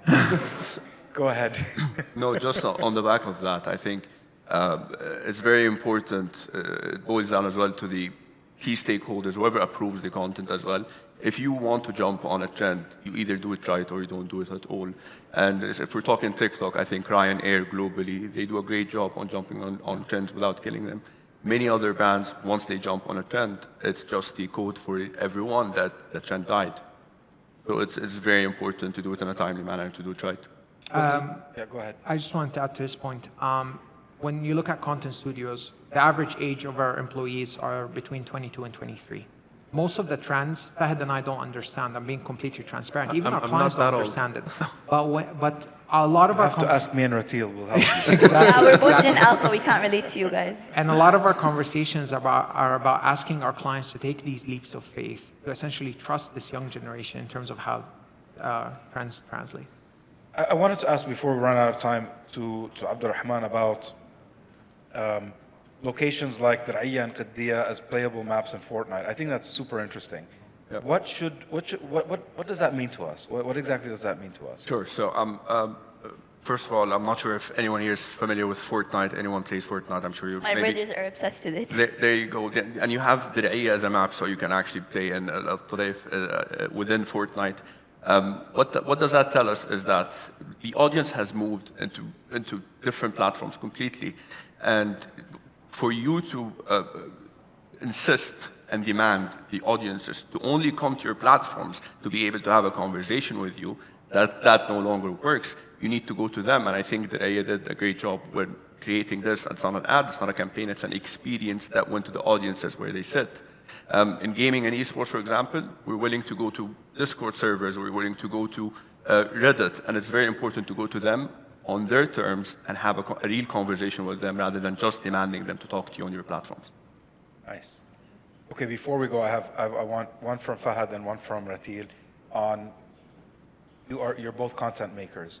Where do you see it in going forward? Where is it moving? Especially here, and I'm talking about making content in Saudi Arabia. Let's start with Fahad. Okay, so I'm going to have a small comparison from where it was before and where we are today compared to that. So content's way more mature. Brands are way more mature. The social space is way more mature. So you don't get the successful content or famous through just being popular. You have to really be offering something in return. So as you can see, like the criteria are getting more and more rigid for you to actually become offering value. So I just see that as becoming more refined with time, where only the people that actually provide very objectified content in the sense of I'm giving you something back is where it's heading compared to just creating content for the sake of creating content. And if you allow me to add that on a separate closing remark, what makes a piece of content successful is the sense that you cannot demand or chase attention. Good content comes from earning attention through this relevancy topic that we've been discussing during this. Always earn a meaningful role. And Ratil, the last word is yours. Content, what is it going to look like going forward? You are going to be at the forefront. We know that you're going to be at the very front. What does it look like? More commercial, less commercial? Is it going to be louder? Is it going to be even more open? How do you see it here? For me specifically, content in Saudi Arabia, like the eyes are on Saudi Arabia right now. The content is already here, and we don't need the permission to start doing it. Especially my generation, we just do it. We don't wait for permission. Also from my story. So I feel like the future is going to be, the content especially is going to be louder in the future. It's going to be better than it already is now.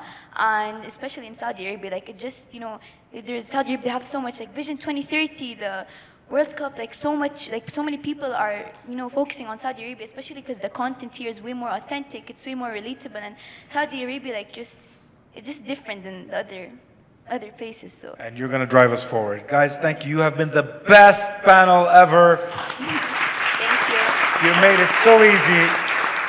And the best audience. Thank you so much. You have been the best moderator. Thank you, Tariq. Thank you, everybody. We definitely need more Gen Alpha and Gen Z people on stage with us. For the final panel of the day, we've saved some of the best for the last. But before we go in to the final and most fun panel of the day, here's a short video from the channel sponsors, Publicis Group Middle East, before we begin.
Wonderful. Let's dive straight into it. It's my pleasure to welcome to the stage Rawan Yaqub, head of Zenith KSA. Let's put our hands together for Rawan.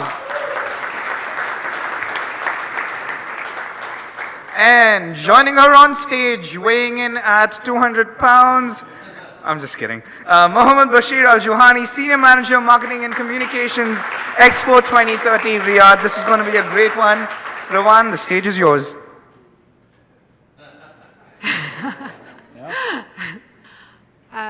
Thank you, everyone. I have to say it's a tough job beating your Gen Alpha section.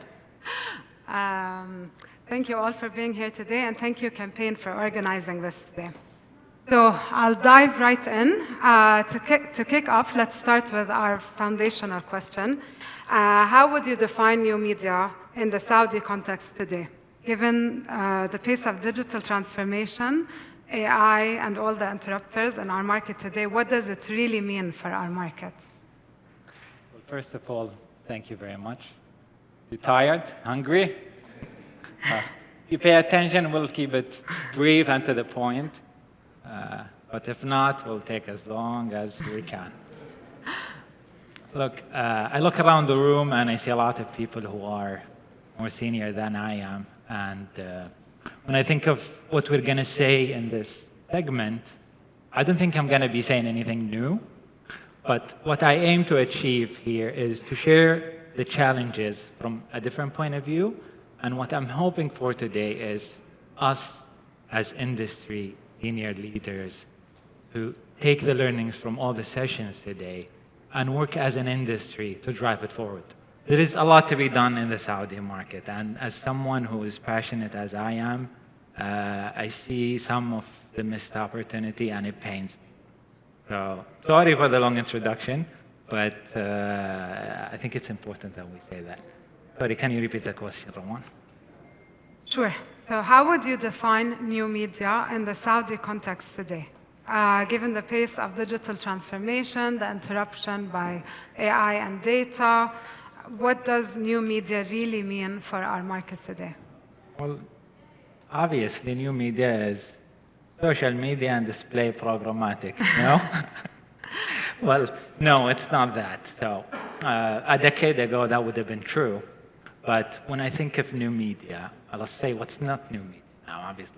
Traditional is outdoor, TV, and then a decade ago, social media, display programmatic was the new media, but today they are mainstream. When I look at new media today, I think of things like connected. I think of digital out of home. I think of audio and stream. I think of gaming, AR. It's a massive, a whole new world that we can dive into. The second part of the question, which was around the challenge, I think the biggest challenge, at least the challenge that I experienced, is content fit for all the different types of media that exist out there. Because as well as everyone knows around here, we cannot just copy and paste, change the dimensions of a single piece of content and take it to the other medium or the other format. It's important that tailor the content to the customer experience with that format. And that takes a lot of effort. So when you want to diversify your media mix, you are going to face that challenge. From a practitioner's point of view, there is another challenge. As a mathematician, I'm so particular about the data. So frequency becomes another challenge. It's hard to figure out the duplicated frequency. But my advice always is try to gauge where you're at. Don't try to be precise. I guess that's my advice to myself or everyone else. I think everybody has the same question, and we all are looking for solutions. How do you typically allocate budget between traditional, non-traditional media today? And why do you believe both deserve part of the pie in our media mixes and strategies today? Okay. Well, I'd be fool to assume that there is one media plan fits all, as everyone knows it. But if I want to set a starting point that can work from, I would say, 1/3 goes to traditional, 1/3 goes to digital, and 1/3 goes to media. That's just a starting point. Obviously, everything should be built on the brief, the strategy, the audience we're dealing with, the type of industry you are in, and that's where I would put it as a starting point. I couldn't agree with you more. When writing this question and rehearsing, to be honest, I was like, wow, there are so many examples, but I didn't want to influence you. So can you share any interesting insight or data on a campaign where you adopted something for the first time or a new media that was never adopted before? We've worked on several, and honestly, I have to give him credit. He was one of the very first clients that was quick to jump on different solutions for the first time. What comes to mind is our first year at Murabba. 2024, that was our first marketing year, small team. We started from scratch, a lot of gaps that needed to be bridged. So our solution was, we're going to focus on one area and do it very well. This is not to say that traditional media is not important. Traditional media is important. But our strategy was, let's put all of our energy in digital, mainstream, and new media and do it well. And for a full year, we invested in the mainstream media on digital, but also we allocated a healthy amount of time exploring all the new products. And some of you here knows that we've met and we've swept through your products, and I'm the kind of person that interrogates the product until I fully understand how the user is, how the consumer is going to experience it, and then try to see whether it fits in the strategy or not. And as a result, when we were doing our year-end report, it was amazing. Of course, we did the report, so it's amazing. But it was amazing how cost efficient and cost effective the results were. And we've conducted a brand health study with Kantar, and the research team were baffled with the results in a single year.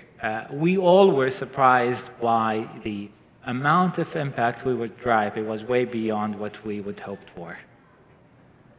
Absolutely. Can you think of a campaign that truly stood out, one that successfully captured the attention of Saudi consumers, a campaign you worked on or didn't work on? Look, I'm known to be outspoken when it comes to how we are building campaigns here in Saudi. I don't want to give a campaign example, but what comes to mind, I've seen today a colleague, Shaf from Riyadh Air. Shout out to Riyadh Air on the work that they're doing.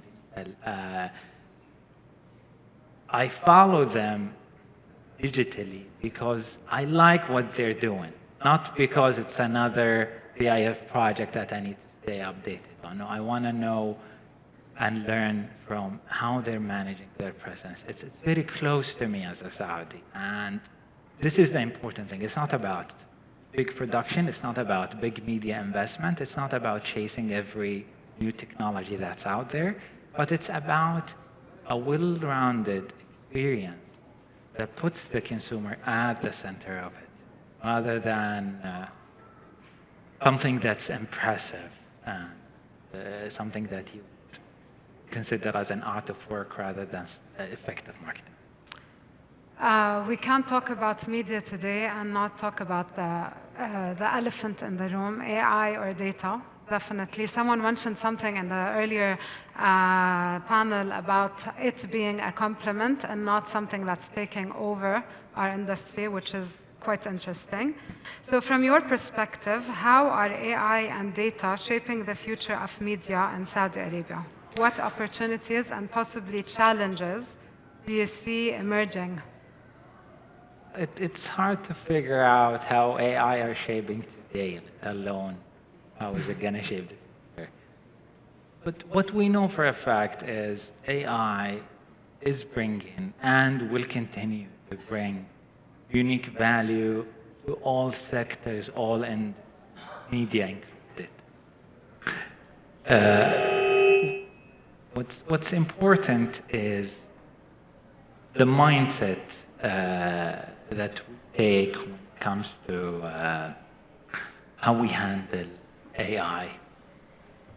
The mindset that we need as practitioners is, one, we need to realize that the industry is evolving fast. So what we've done last year and was successful, what I've done with New Murabba and was successful, doesn't necessarily mean I can duplicate it as is. I can duplicate the mindset, but not the practice itself.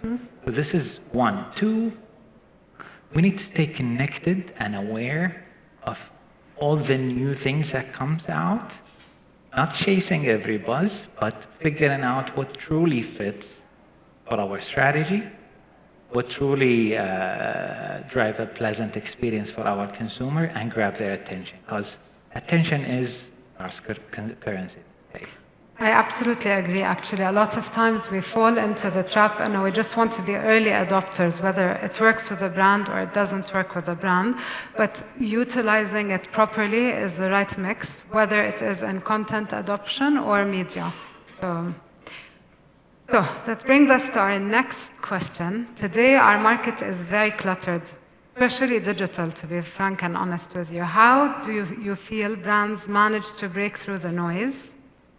And what does culturally relevant content really look like? Yeah. Well, when it comes to cutting through the noise, let me take a step back. When think of marketing, marketing in its entirety is creative. Creativity is not limited to the development of the ad creative itself. It's the novelty that you bring in your approach to the consumer. And new media plus the rest of media When you do that in a well-rounded way, that's how you get the advantage with the novelty, but at the same time with consistency. And when you put yourself in the shoes of the consumer, try to understand how they're going to experience the media, and then create not a creative content, but a tailored fit content before it's creative, for that medium, for that format. That's how we cut through the clutter. When it comes to cultural relevance, that's a big and tough question. And to my non-Saudi colleagues who are in the room, we're not the only one having difficulty trying to culturally relevant. Saudi Arabia is a big country. And I'm speaking for this market. Saudi Arabia is a big country. All of us as marketers have a hard time trying to find the culturally relevant content for every segment of our audience.